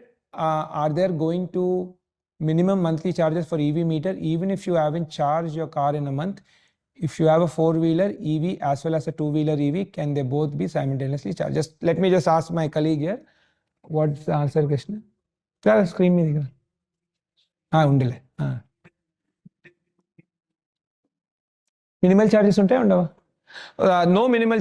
No minimal charges, sir. In case you do not use any, you do not plug on, you don't have a EV car or you don't plug into it, there is no minimum charge. There's no minimum charge.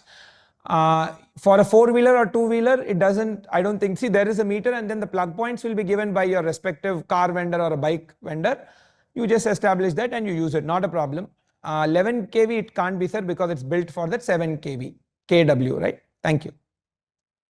Can it be simultaneously charged? No. Both car. No, it cannot. Another point. It cannot be simultaneously charged, sir. You can only charge one thing at a time. If you're charging a car, it's a car. If you're charging a bike, it's a bike. If you're charging another car, then you can only charge one thing at a time. Right? Next, is the society plan to have a Balaji temple? Yes, sir. The society will have a Balaji temple. It's Bhudevi Sridevi Sameta Venkateshwara Swami temple is what we have planned here. After getting the OC is when the construction of this will start. It will roughly take a year after getting the OC, right? In fact, recently we have opened one in Spire and it has really come out very well and we had very good festivities. So here also we'll be doing the same thing. Next, isn't Clubhouse covered under maintenance? Why are there separate charges to use this? No, sir, Clubhouse is clearly not covered under the maintenance. These charges is what users of those particular facilities will pay. That too, not all, only the gym and the swimming pool. If you are using the air-conditioned badminton court, you will not be paying. If you're using play zone or maybe anything else, you will not pay. But if you are using the gym and the swimming pool, you will have to pay because these charges are required over and above for the maintenance and additional cleaning expenditure which is happening there. And these are not part of the maintenance. Right? Next, Mr. Chandu. What is the earliest for EV charging support be requested / functional after handover or after September? No, I think once you move in, you just mention this, sir, we'll get it fixed in 10 days. Yes. This has no linkage to September 30th. Once the minute you move in, you just intimate us, in 10 days we'll get it done. In fact, it's all ready, but when we put the charges, theft aitune, andukani we are not putting it. Once you move in, you put it, we'll get it done. Next, Mr. Prabhu, can we get all correspondence like documents, public service announcements relating to the project to email addresses on file instead of WhatsApp messages? Sure, sir, sure. I think currently the automation is done to our WhatsApp account. But yeah, I think nevertheless email also we can. For those of you who are, I'll tell my team to do it, but in case they miss it, for those of you who are specifically seeking on email correspondence, please leave a message to the CRM, your corresponding CRM manager. They will do it for sure, right?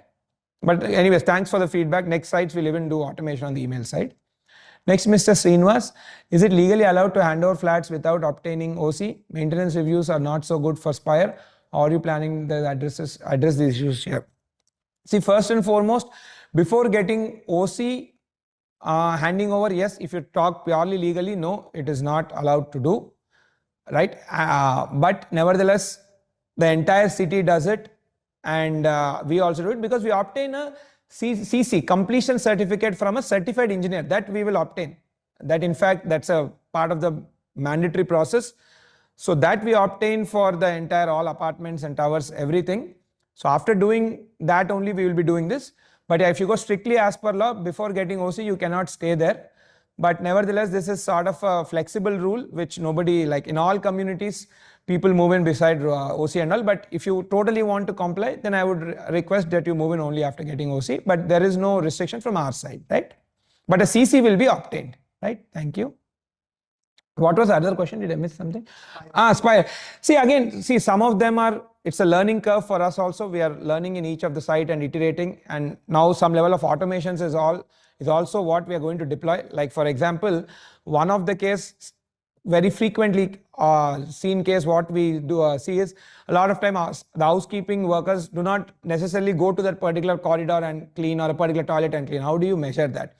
At least in the corridors, we have CCTV cameras here, so we are planning to set up computer vision algorithms, and that will sort of detect whether they have come there and done that work, like all of those sort of things. So we are continuously using technology to get better, and in some cases it's got to do with our entire communication process, which also we are continuously iterating and getting better. And in some cases it's a both way work, where even community members also have to take care, like as I've mentioned, showed the lift thing.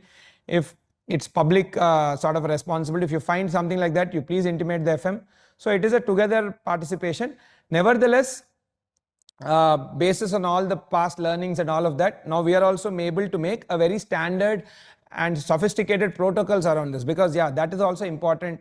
What I feel like about it becomes very vague. Something is good for somebody, something is not good for somebody. What is the metric? For everything there will be a tolerance limit and a frequency and a data.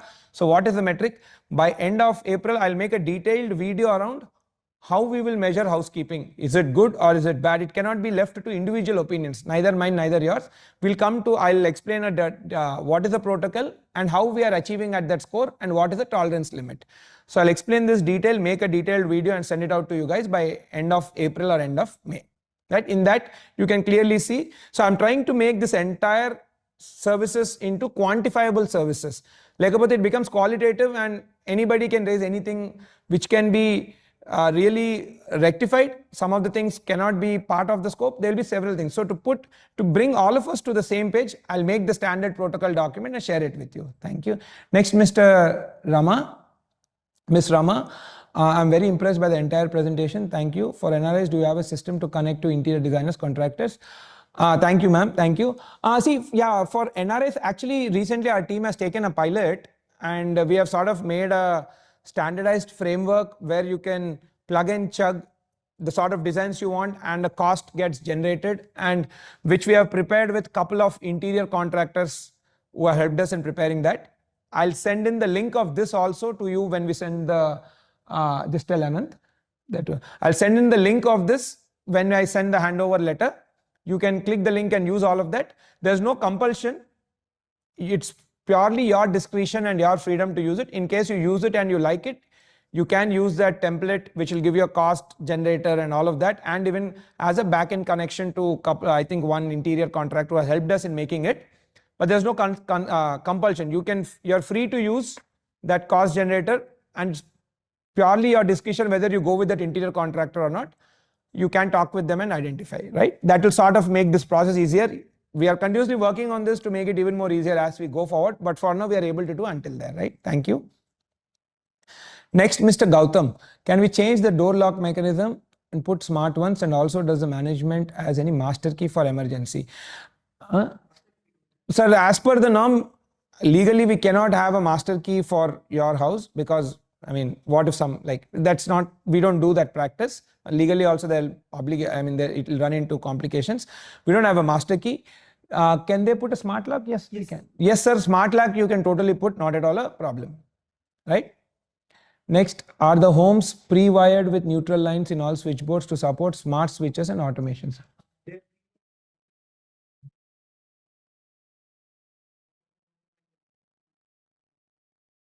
So they all come with neutral lines. They all come with neutral lines. To support smart switches, I'm not really sure. Maybe you can ask your interior guy and then coordinate with our FM team. They might be able to help you. But neutral lines, I think as per design, all the neutral lines, as per the design, wherever they have to be laid, they are all laid already. Right? Next, Mr. Rohan.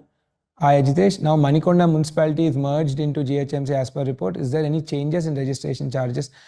I'll find out, sir, and I'll ask the CRM team to probably, maybe you can pose this question to them. They'll find this out and get to you. Not on top of my mind. Yeah, but recently it's merged into Manikonda.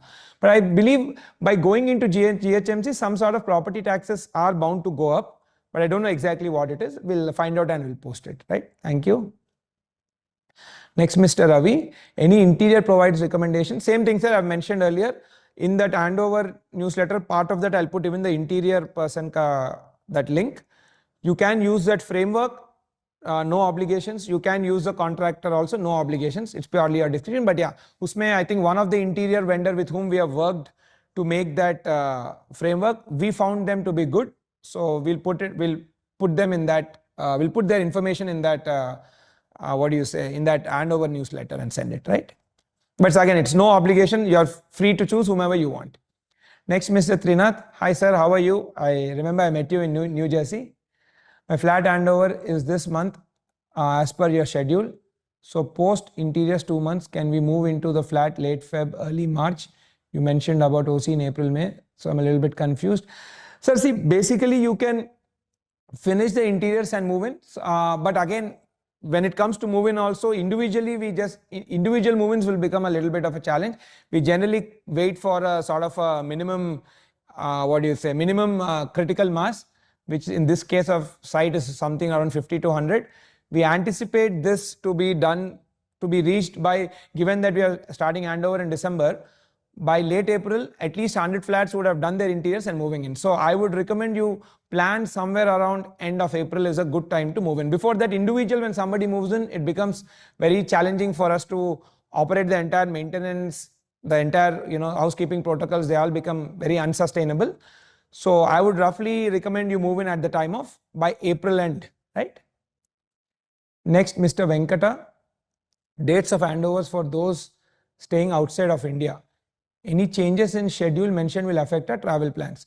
We would like to have assurance that the schedules will be honored for those coming from outside, like for us, USA. Cannot change in last minute for travel period. So request advance to have flexibility to provide us for those countries. Sir, whatever is the dates we have mentioned, we will be sticking to the dates. So you can plan in accordance with those dates. Nothing will change with respect to that. Whatever dates I've given, it will be, you can plan in accordance with that. Nothing will change from there, right? And in the case you're coming from the US and you don't have a particular time slot, see, that's why please book your time slot in advance so that it will help everyone and it'll help your travel schedule also. See, again, in the very rare case where you're in India and the time, whatever the schedules and the time slots are not available, in such rare case, please reach out to the CRM. They will sort of offline try to help you out, right? Thank you. Next, Mr. Prasad, do we have any solar paneling in place? Yes, sir, we have solar paneling in place on the terrace of each of the towers, which is as per the GHMC or HMDA norm when this was designed. Earlier, there was communication about promoting sustainable living, but currently we are relying on DG power, which is quite costly. See, again, the solar power, whatever we are putting is as per the government norm and standard, and the amount of power which is consumed by the building and the surface area what we have at the top will never be sufficient. The solar power sort of reduces, offsets for some amount of your common area electricity, not all, some amount of common area electricity. Rest has to come from DG only, because naturally for all these flats, saripodu.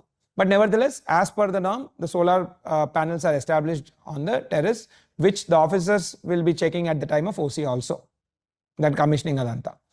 Regarding the building, regarding the building layout, the garbage chute and lift appears to be placed side by side for flats facing the lift area. This could create hygiene and odor issues. See, sir, there will be proper ventilation and all of this. And the garbage room, if I'm not, it has an enclosed door, no? The garbage duct, again, it's a sophisticated machine, sir, like sophisticated ducting and all of self-cleaning system, it's a sophisticated piece of equipment. It's all inside a particular room which is sealed by a door. People have to open the door and go in. So, you can be assured that these problems won't occur. But yeah, some cases where we have been seeing, as I've shown you earlier in the case of Spire and all, if people are leaving the garbage in the corridor or are leaving the garbage in the garbage room and go, these problems are bound to occur. If you find that, kindly leave a message in the app. The facility team the housekeeping team will come and clean it. Please don't store any garbage in that room or in the corridor. Please dump it in the garbage chute. And if it is a big garbage which it is not fitting in the garbage chute, particularly at the time of interiors, there is a dedicated place in the basement what we will be giving. Kindly tell your particular persons to drop it there. Don't leave in corridors or garbage chutes. But in case somebody has put in, please raise a ticket in the app. Our team will come and clean it, right? Next, can we get checklist which you have been initially verified by ASBL as part of the handover process? See, I don't exactly, see, you can come and do the entire inspection process, sir. So I don't think you will be needing it because we have thoroughly checked it in detail. right? And it has gone through multiple iterations, and the best version is what we put it out there. You come and take the look at your flat, you will not find any issues. If at all you find anything, the corresponding, you intimate to the FM manager, they'll get it resolved, right? Next, Mr. Trinath. Hi, Ajitesh. Yeah, hi. My flat handover is in this month as per your schedule. So post interiors, can we move into the flat layers? So again, I've mentioned this, sir. So I would say plan for your move-in roughly by end of April, because individual 1 customers oka month ko like initial period la very few customers move in aithe, it will become very difficult for us to do the entire maintenance provide cheyalemu, sustainable kaadu adi.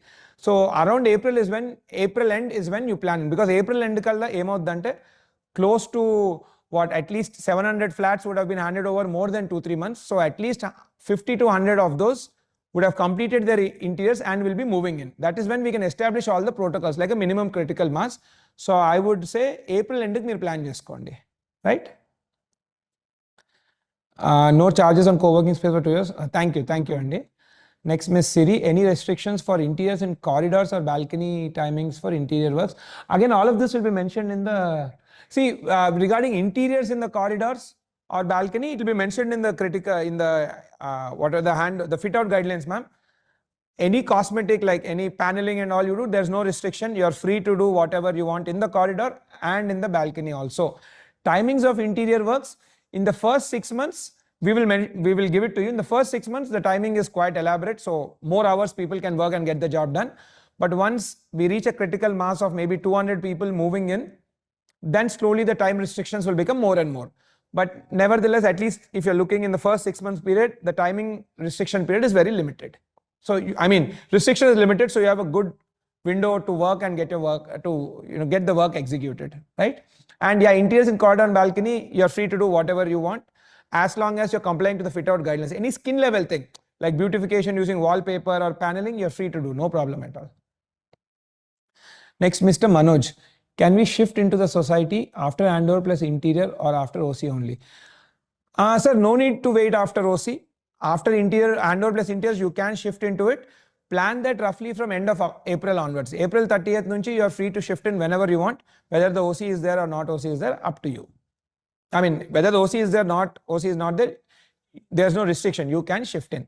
Roughly a critical mass form gandhi, mak maintenance systems, non-jenike, security protocols established jenike set of avutaledu. Andugani we are waiting for a minimum of 50 to 60 chunk oste, we should be able to, I'll keep it very minimum. 50 flats out of 1200 is just like a 4 to 5%. So our level critical mass we are expecting by April end. Our time you can plan your move-ins. Next, Mr. Mridul. Can we change the larger windows, all rooms from side to casement? No. Can we change the sliding partition? No, sir, I don't think the windows you can change. The sliding partition to balcony. Again, this will be part of the fit out guidelines, sir. I think that will talk in detail what is possible and what is not possible. I would recommend you refer to that, because that is made by our engineering team. They'll be a better guys to understand this, and that is with that understanding they're making that. So please refer to that. Next, Mr. Saket, can we have signboards of ASBL Spectra on top? Every builder is doing that, and it highlights the entire project. I know it's not legal, but everyone does it in that area. I've been little bit not in favor of the signboards. It sort of, in my opinion, spoils the skyline. But yeah, nevertheless, a lot of people do it. We have not made any provisions for that because we didn't make it part of design. We'll see what best we can do on the vertical wall facade side. I think we can do. I think our team is exploring. We'll try to do it, sir. Next, Mr. Manoj, will EV meters be installed for those who don't request it? For those who do not request it, EV infrastructure is set up. The electricity meter, which measures how much power you are consuming, that is the only thing. EV infrastructure, the wiring and all of that is done for everybody, right? Only the meter we will install only upon request. Now, by the time we conclude the 2 years of maintenance, whether those who, because we will be leaving after that, right? Those who will be requesting or not requesting will put it for everybody and leave. But until then, those who request will put it. But by the time our maintenance period gets concluded, we'll put it for everybody. Yes, on top, we would want to maintain this building into perpetuity. We have developed teams which can maintain this building for its entire lifespan, and we would want to do it also. But nevertheless, that depends on the RWA. We will be bidding after 2 years. We will be bidding for the next contract also, but that purely depends on the RWA. But yeah, one thing I can assure you is our commitment is there to maintain this building into its entire perpetuity. Right? Next, Miss Shanti. Mr. Shanti Kumar, what sort of measure are you taking to stop customizing balconies? See, we are not taking anything, sir. As long anything is, see, again, it's your home. We believe that it should reflect your personality and your design style. You can customize the balcony. Only thing is adhere to the fit out guidelines. You don't do chippings and chiseling of all. As long as you don't do, if that inkoni things would unte. But these are the main things. As long as you don't damage the structural integrity of the building, like chipping off the flooring, because flooring mida kinda there's waterproofing layers and all of that. And when people chisel the flooring, they put drillers and all, which sort of induces micro cracks in the slab. Structural problem got dantoni gani, it induces micro cracks and water seepage issues avani discuss. Andukani flooring and wall chipping is what we are concerned, and some fire routing stuff, which is again detailedly mentioned in fit out guidelines. You just adhere to that. On top of that, any skin layer, you want to add a panel or some nice wallpaper or any of those, you are totally free to use. We have no restriction, and I think even the railing design also will give a design detail. Yes. Balcony railing guda, those of you who want like full height railing and all, there is a standard detail which we will give, and you can use that. And there are those invisible railings sort of thing. We strongly recommend those because they are much better and simpler solution, especially for those who have kids. Like I have kids in my apartment and we put those invisible grills. It helps us. Right? Next, Mr. Mrudul, can we add extra layer of waterproofing or tiling for top floor for our peace of mind? We have added, and no tiles kuda mottam estunama. Mottam. I think this is the only project in the city to arrest this issue to the last detail, 99.99% accuracy. Not just waterproofing, mottam terrace floor and the tiling already eseshnamu. This is the only project in the city where we have done it. So yeah, we have already done what you are asking. Thank you. Next, Mr. Irshad, can you arrange prayer room for other communities too? We'll try, sir. We'll try. We'll see what best we can do. Next, Mr. AP, isn't community electricity supposed to be included as part of community maintenance? Is this over and above? No, sir. It is not part of community maintenance. We have clearly mentioned it in the agreement of sale also. This is over and above, right? Next, Mr. Ramesh Kumar, what about considering installing common solar panels? It is there. On top of every tower, there's a designated area. Again, all of this is covered in the Indagamiku Chubetat IS codes and untai, which is essentially government related norms and everything. It is part of the approval process. And when we are getting OC, the government officer will come and check for the commissioning of all of this. They're already installed and work is going on, or whatever, they're close to commissioning or maybe even commissioned. But when OC comes, all of this will be checked by the corresponding government agencies. Right, next, Mr. Mrudul, where and how visitor car parking will be there? Sure, sir, we will provide the visitor car park details maybe post, once we finish the handover process, handover April end time kalla, when I'm making the next set of content, I'll try to address all of this there. Parking plan bettes and we'll put all of this, right? Next, Mr. Rakesh, we're happy to see many extra amenities added beyond what the brochure promised. At the same time, several brochure amenities such as an open-air theatre, jogging track, Palm Grove, People's Plaza and Tranquil Park were not shown in ROTC deliverable slides. Kindly confirm whether all these still part. See, basically jogging track untayandi. It's just like it's the the entire thing. Those all things are there. See, People's Plaza, it's just a particular terminology to that lawn space. The People's Plaza is a lawn which is in front of the, if I'm not wrong, it's the one. See, Clubhouse mundunna daggara akkada lawn untundi. I don't know exactly where this thing is coming, but Palm Grove, again, see, these are all just names. It's all general landscape area with gazebos and all which will come, right? Open air theatre is gone. It is not there. That is one thing which is not there because the temple is coming in that place as per the community request. When the request came, that was the only space where it was possible to do it. So open air theatre place the temple vastundi. Open air theatre undadu. Meetadanta is like a general landscape place, sir. Konni areas like a palm grove, maybe the palm trees we might not be putting, because I koni sustenance issues and all of this, and koni things ఏంటంటే అట్లాంటివి తీసేసి we added the tennis court and made the half basketball into full. So those sort of things, right? Next, Miss Alankrita, what is the ceiling Why the ceiling height reduced to 9.6 as promised to 9.1 or 9.2? Reduced from 9.6. See, the ceiling height is standard, ma'am. We have not reduced any of your ceiling height. The slab to slab ceiling is 3 meters, right? 3 meter, perfectly 3 meter. That is the gross height. Slab to slab antam manam. Slab to slab lem ostadi, a slab thickness ostadi. In this case, it is 150 mm. And then meeku tile related mortar and the tile thickness is roughly 70 mm. So that 150 plus 70 is 220. From that 3000 meters or what we call 3 meters, unlikely 230 mm, that is the height, and that is how it functions. I mean, that is what we have mentioned, and that is what you are getting also, right? It has not been reduced. Next, Miss Shilpa. What will be coming in front of A Tower, which is empty land for another builder? I heard that there's another IT park which is being planned, ma'am. I don't know how far it's true, but I believe the work has begun. Excavation is going on. If you maybe recent time visit, excavation heltundi. What I'm hearing is IT park, but that's what I'm hearing. I don't know exactly for sure what it's coming, but some IT park or apartment tower will be coming, right? Next, Mr. Srivastava, will there be dedicated water meter? Yes, sir. There will be a dedicated prepaid water meter for every flat. So every flat comes with a IoT device, the water meter also, right? Next, Mr. Chandu, good to have feature. Zomato's Weather Union provides free weather station 2x2 solar powered for free API. Can be integrated to Homes app, which provides accurate weather right at our location and is helpful. Thank you so much for this feedback. Actually, you have come to our office, I think 2 years back. Nice meeting you. Thank you for this suggestion. I'll maybe make right, note down this point. We'll take this as an app integration. Right? Maybe you can. I'll take your details and I'll ask the team also to reach out. Any such app integrations would be greatly, helpful and greatly encouraged. Please help us in making our app much better, and in turn help all our entire services. What happens in the society? Yeah. Thank you, sir. Next, Mr. Manideep. I recently visited the property. I observed multiple colors for pillars in the parking. I'm assuming those are for different zones, but I felt colors are very odd. Can we have sober colors? Sir, those colors are all decided and it's all executed. Again, they're all, decided by an architect, sir. So, adantha work ayipindi, we can't touch that.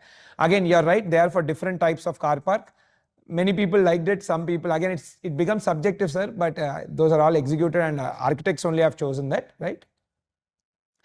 Next, Mr. Venkata. Will 300 quality checks performed for the flat be shared with respect to flat owner? Would like to see all the checks were done with any comments or taken action. Sir, this is all internal documents, sir. It won't really help. Rather, it will make the entire process chaotic, and a lot of them are technical. It will add to the anxieties of people. You can be rest assured, when you come for the handover, you can thoroughly inspect your property. In case you want some technical inspector, there are a lot of paid guys who you can pay for the services and get them and get it tested. You can be rest assured that best of the quality has been achieved here, right? Next, Mr. Rohit, can we keep cassette ACs in all rooms, and can we keep wash basin in balcony, and also are you providing false ceiling in balcony? See, false ceiling in some balconies. See, the main balcony doesn't require false ceiling because there's no water pipeline going, so we don't provide. For the corner flats, the side balcony, the bedroom balconies, we are providing the false ceiling. Next, wash basins petkovaltara Krishna. Wash basins petkoleru sir, endukante plumbing line design ledhu kada, petkoleru. Cassette ACs petkochu, up to you. Petkochu sir, no problem. You need to respect the existing drain positions. Adi mee interior contractor chupiste vallu, they will be able to, if you show it to an interior contractor, they will be able to design accordingly. Please respect the existing drain, AC drain conditions. Daanni respect chestu meer cassette edana petkochu, not a problem. When can we visit any flat in Tower A? Sir, I've mentioned the handover schedule. You please plan according to the handover schedule, right? Next, Mr. Manmohan, as you said, that we'll be collecting 0.5 electricity bill for payment of vendor. If no issue occur during to, will amount be carried forward? Ante sir, this amount will be carrying forward for next year and it'll just be lying in that. But something or other unforeseen thing comes around, sir. So that is why this thing generally gets consumed. Right? Next, Mr. Manoj. Any provision for putting a canteen or F&B vendor? No, sir. That has not been planned for. So nevertheless, see, in sites what we are doing is our facility team has works with various vendors and calls them, like a pani puri wala or a pav bhaji people or some sort of food truck guys also. We have been calling on various weekends to better, sort of promote those businesses as well as give better engagement to our customers. So those sort of activities, again, when these, like if it's a small somebody like pani puri and all, nothing, we don't charge anything. But if some, like we have seen sometimes this car guys like Audi and these guys come and set up their car kiosks, or some food truck guys come, then they'll be paying for that whatever thing, like 5,000 or some, there are some charges which we'll be mentioning. Until we are there, we'll collect that charges that will go into the maintenance kitty. After we hand over, again, RWA they got the maintenance kitty ka double helte. That all that whatever extra collections which come because of business promotions essentially will go towards the maintenance kitties, right?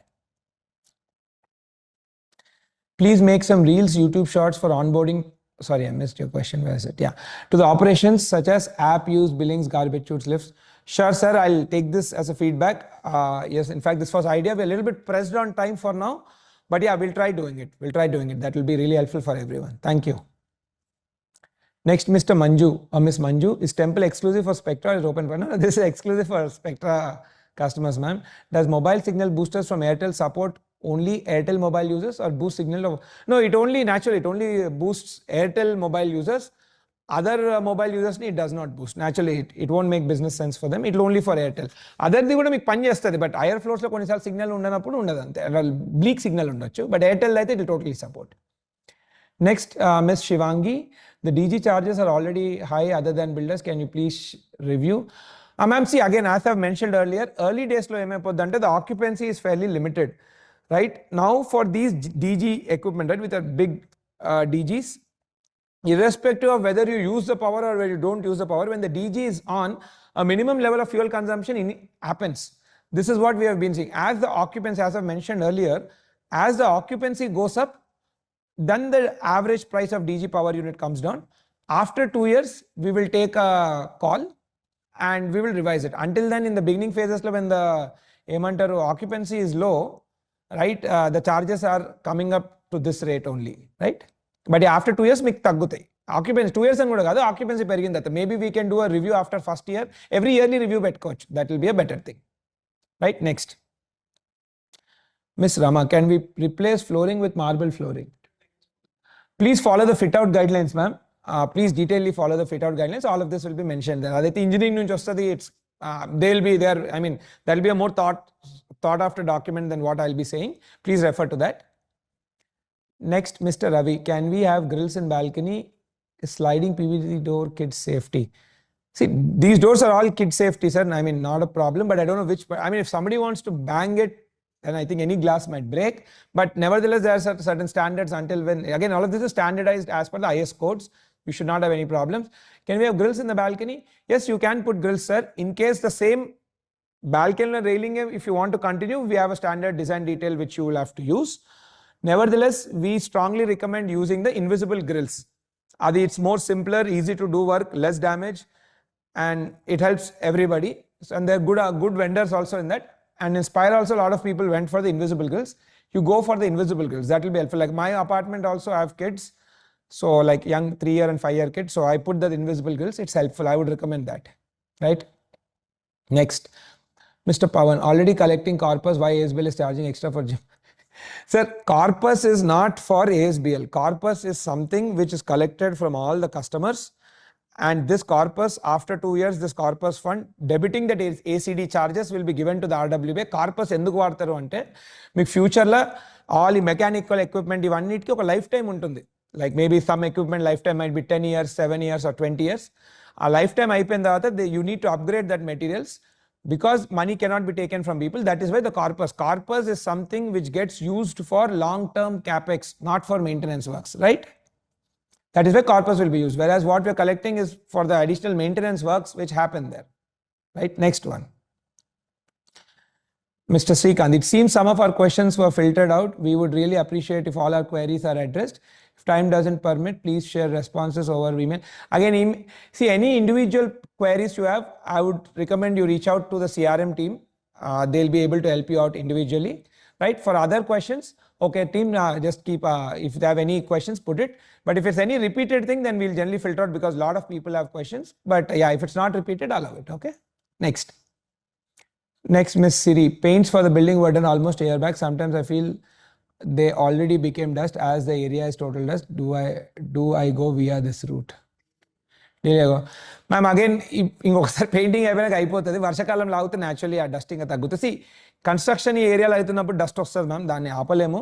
వర్షాకాలం వచ్చినప్పుడు naturally ఆ వర్షం కప్పే ఆ dust కూడా పోతుంది. ఇంక it's a natural process ma'am, right? Next, Mr. Karthik, until what time period will all repairs and seepage issues, if any, be fixed by the builder?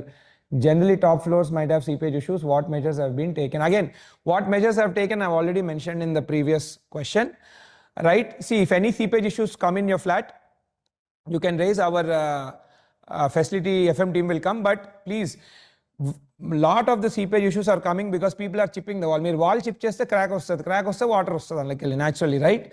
So please don't, you follow the fit out guidelines, and if at all any issue you observe, you tell us before the handover, before you take the key handover, we'll rectify and give. After we rectify, any seepage issue comes, we will rectify on goodwill basis, but it's not a mandatory. But we have been rectifying in all projects on goodwill basis. Big reasons of that is interior phase la other apartment, especially the ones above ones, when they break something, dan valla ivi develop avutunnayi. That is the main problem with it, right? So that is how it will be operated. So on goodwill basis, we have been operating. We have been rectifying those issues. Resale owners are not getting any official updates via mail and newsletter from ASBL. Can we replace, modify balcony door? Resale owners, and acha, okay. Okay, this is a little bit of a problem. See, then maybe when you are selling the flat, whoever is exiting, kindly send a mail to our CRM that we have sold and this is the KYC of the new person. In the app, I'll build in this functionality so that app it becomes more easier. It's currently not built, but in the future we'll build in and make this. Yeah, you're right. That's an interesting problem to solve. Yeah, can we replace, modify balcony door? Again, sir, refer to the fit out guidelines. It will have all this detail. To improve communications among confirmed homeowners, is there an official ASBL created, ASBL verified WhatsApp, Telegram, Facebook group or Spectra owners? If yes, please share the link or contact point. If not, will ASBL facilitate the creation of a verified community group?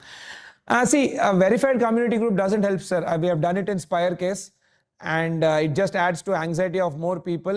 It has created a big problem for the entire people of the group. We wouldn't recommend, we wouldn't be doing any of that. If you have any particular Q&A, please reach out to the CRM or the facility manager. They'll be able to help you, right?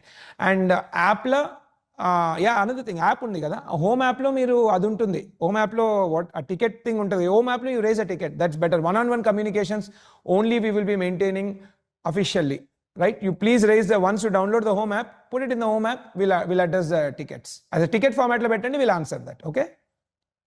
Thank you. Next, Mr. Vinod, how to ensure others do not use one CV charging? Is there any locking mechanism? No, sir, there's no locking mechanism. I mean, I would recommend people not to do it. First thing, it's not good to probably theft other people's electricity. And see, all of us here are quite educated and belong to a certain section of the society. These things are not expected. So please, people refrain from doing it, right? Next, Mr. Vishwa, when is the next ASBL day? Oh yeah, thank you. Actually, I announce cheddam anukunnedi ayipindi data.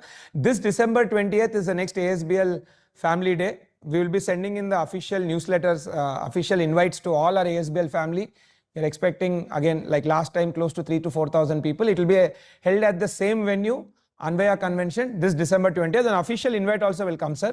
Every 2 years we intend to do it, right? So last is 2023 December or 24th January చేసిన మళ్ళీ 2 నెలలు అయింది ఇప్పుడు చేస్తున్నాము.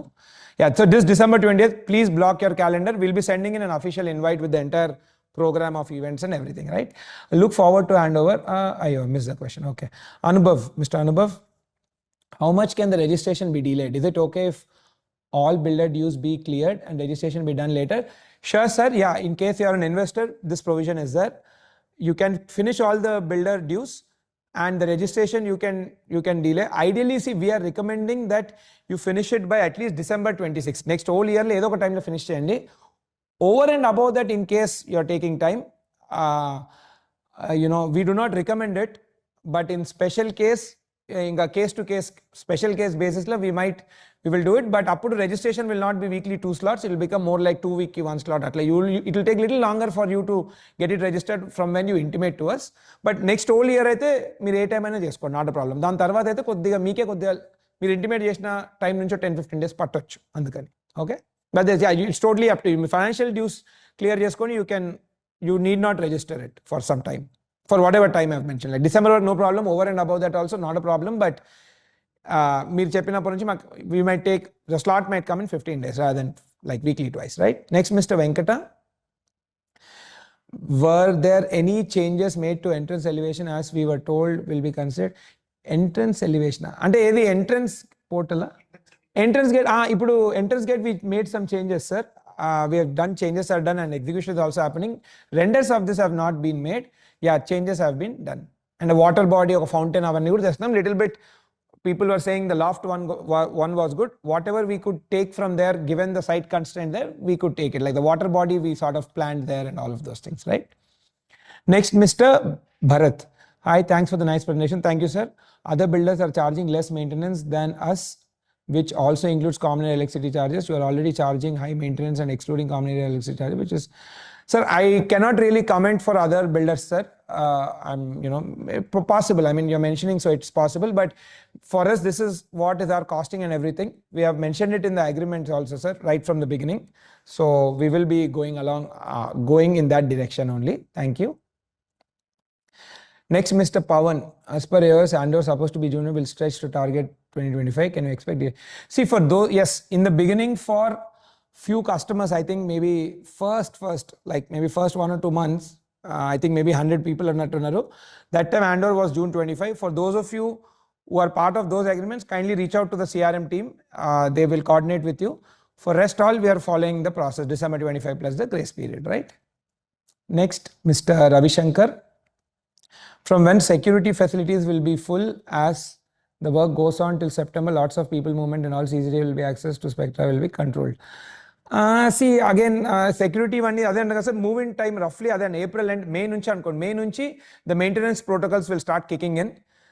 The restrictions and the compliance of both our labor and the maintenance labor will be coming in. So roughly from April end to May beginning nunchi ivanni kick in aithe. Security protocols and housekeeping protocols, everything will kick in from beginning of May, right? Next, Mr. Sandeep, my flat was under mortgage with government, and when can we expect the mortgage to be closed? Sir, as I have mentioned, so mortgage will be applying roughly around end of May.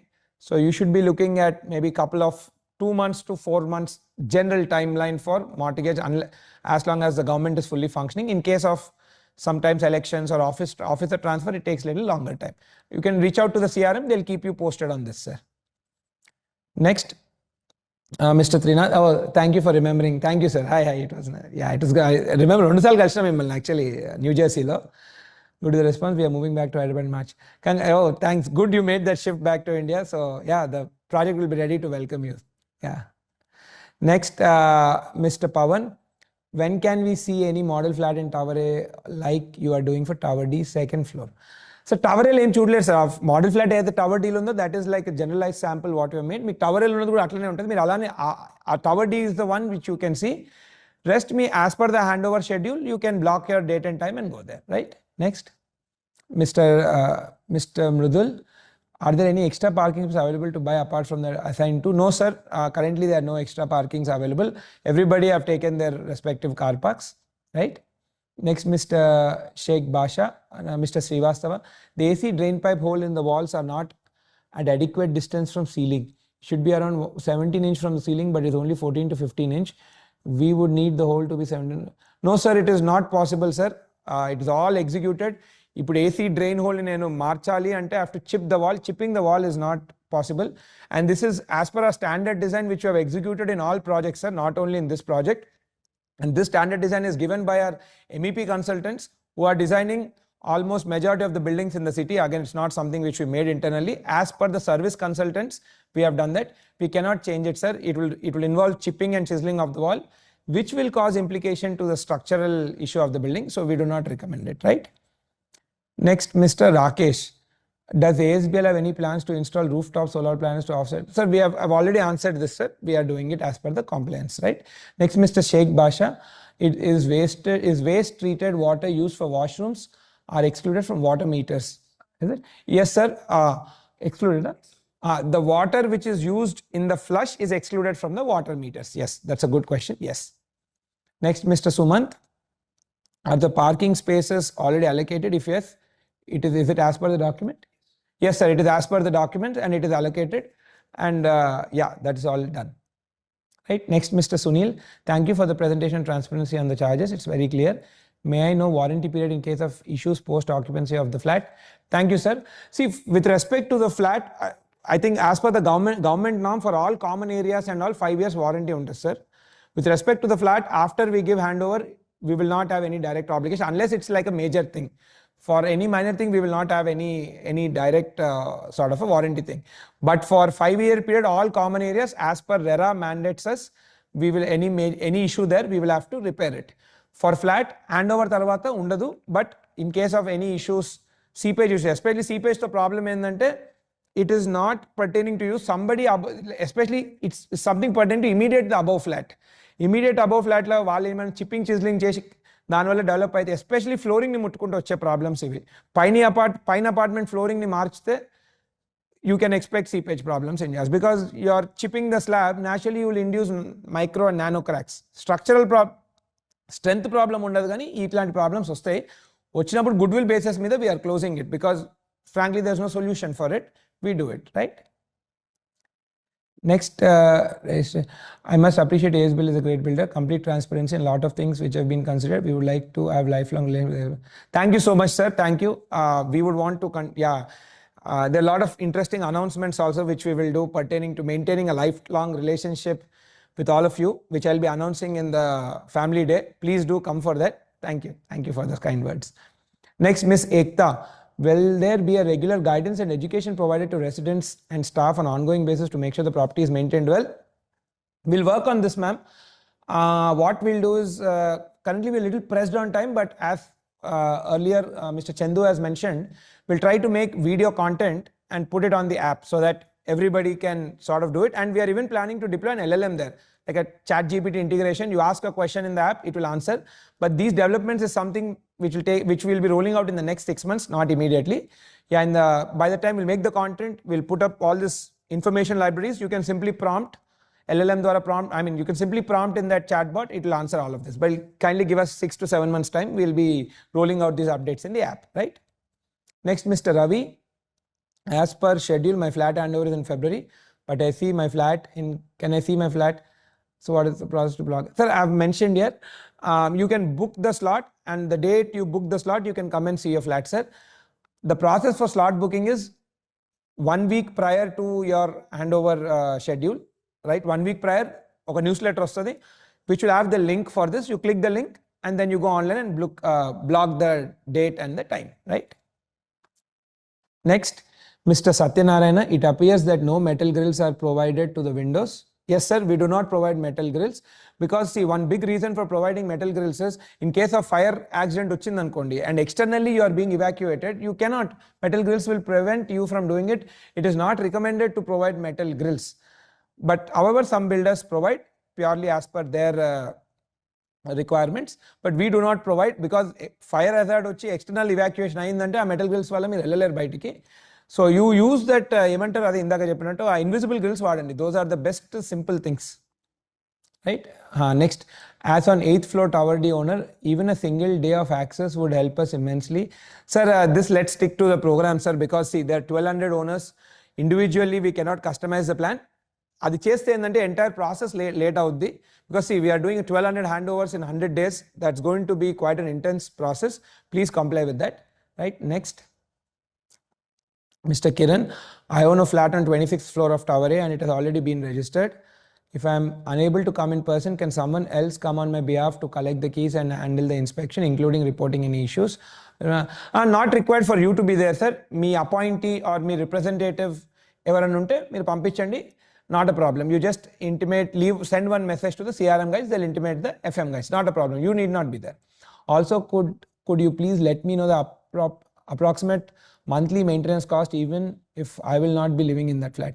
So the monthly maintenance cost is for the first 2 years is the 100 rupees which you will be paying in. So only then you'll obtain the financial clearance.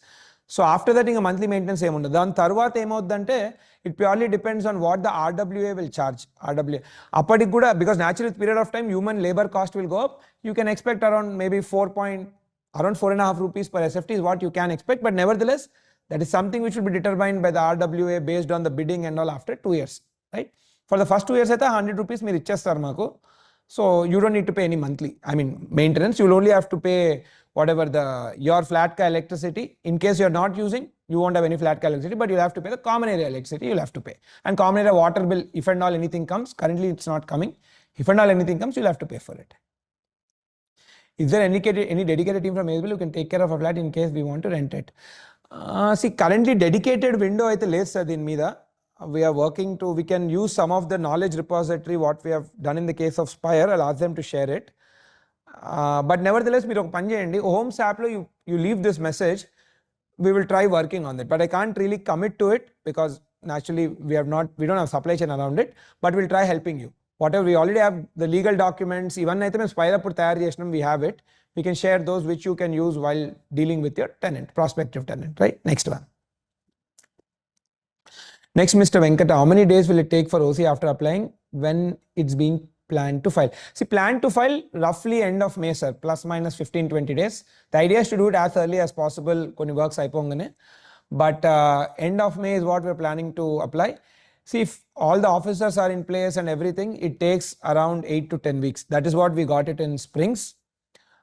Some cases like Spire cases, like took us 6 to 7 months because the officers were changing, some rules were changing and all of that. So it took 6-7 months. But Springs it took 2 months actually. So I presume ippudu pretty much officers and all are stable kabatti I think it should not take more than 2 months to 3 months. That's what I'm presuming, right? Next. I think all the questions are done. I'll just wait for 1 more minute. If at all anything comes, I'll answer.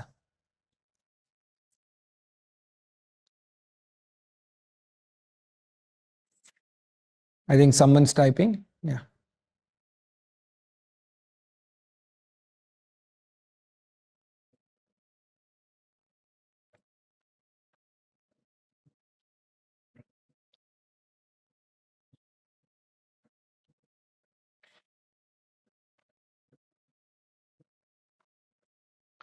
Sure, I think pretty much all the questions are done. Mr. Chandu, in the corridor or the steps, there are some windows without any guardrails which are risky for young children. Can ASBL do the invisible grills as suggested in one of the answers? Corridors, no sir, we generally don't do. Now we don't want to, like, any picking of new activity will delay the entire process. See, again, you can be rest assured that the height is as per standards only. Krishna, what is my corridor sill level? 1050. That is 3 meters and 3.5 feet height మీద ఉంటుంది. Generally kids can't reach out to that height. So we will not be able to do this, sir, because we'll have to proceed with the main engineering activities. Right? Done. Thank you. So thank you everyone. So looking forward to welcoming you all no, put me on the screen, guys. Yeah, looking forward to welcoming you all into Spectra, but more importantly, looking forward to seeing you all on December 20th, the ASBL Family Day. We'll be sending in an official invite to all our family members. Please come forward and celebrate that day together. So from the last time to now, our family size has grown a lot more, and I'm really excited to share all the updates, what's going to come, and all the progress what we have done, all the things which we have learned in this last 2 years, and what we intend to learn over the next 2 years also. So looking forward to seeing you all. Thank you. Namaste.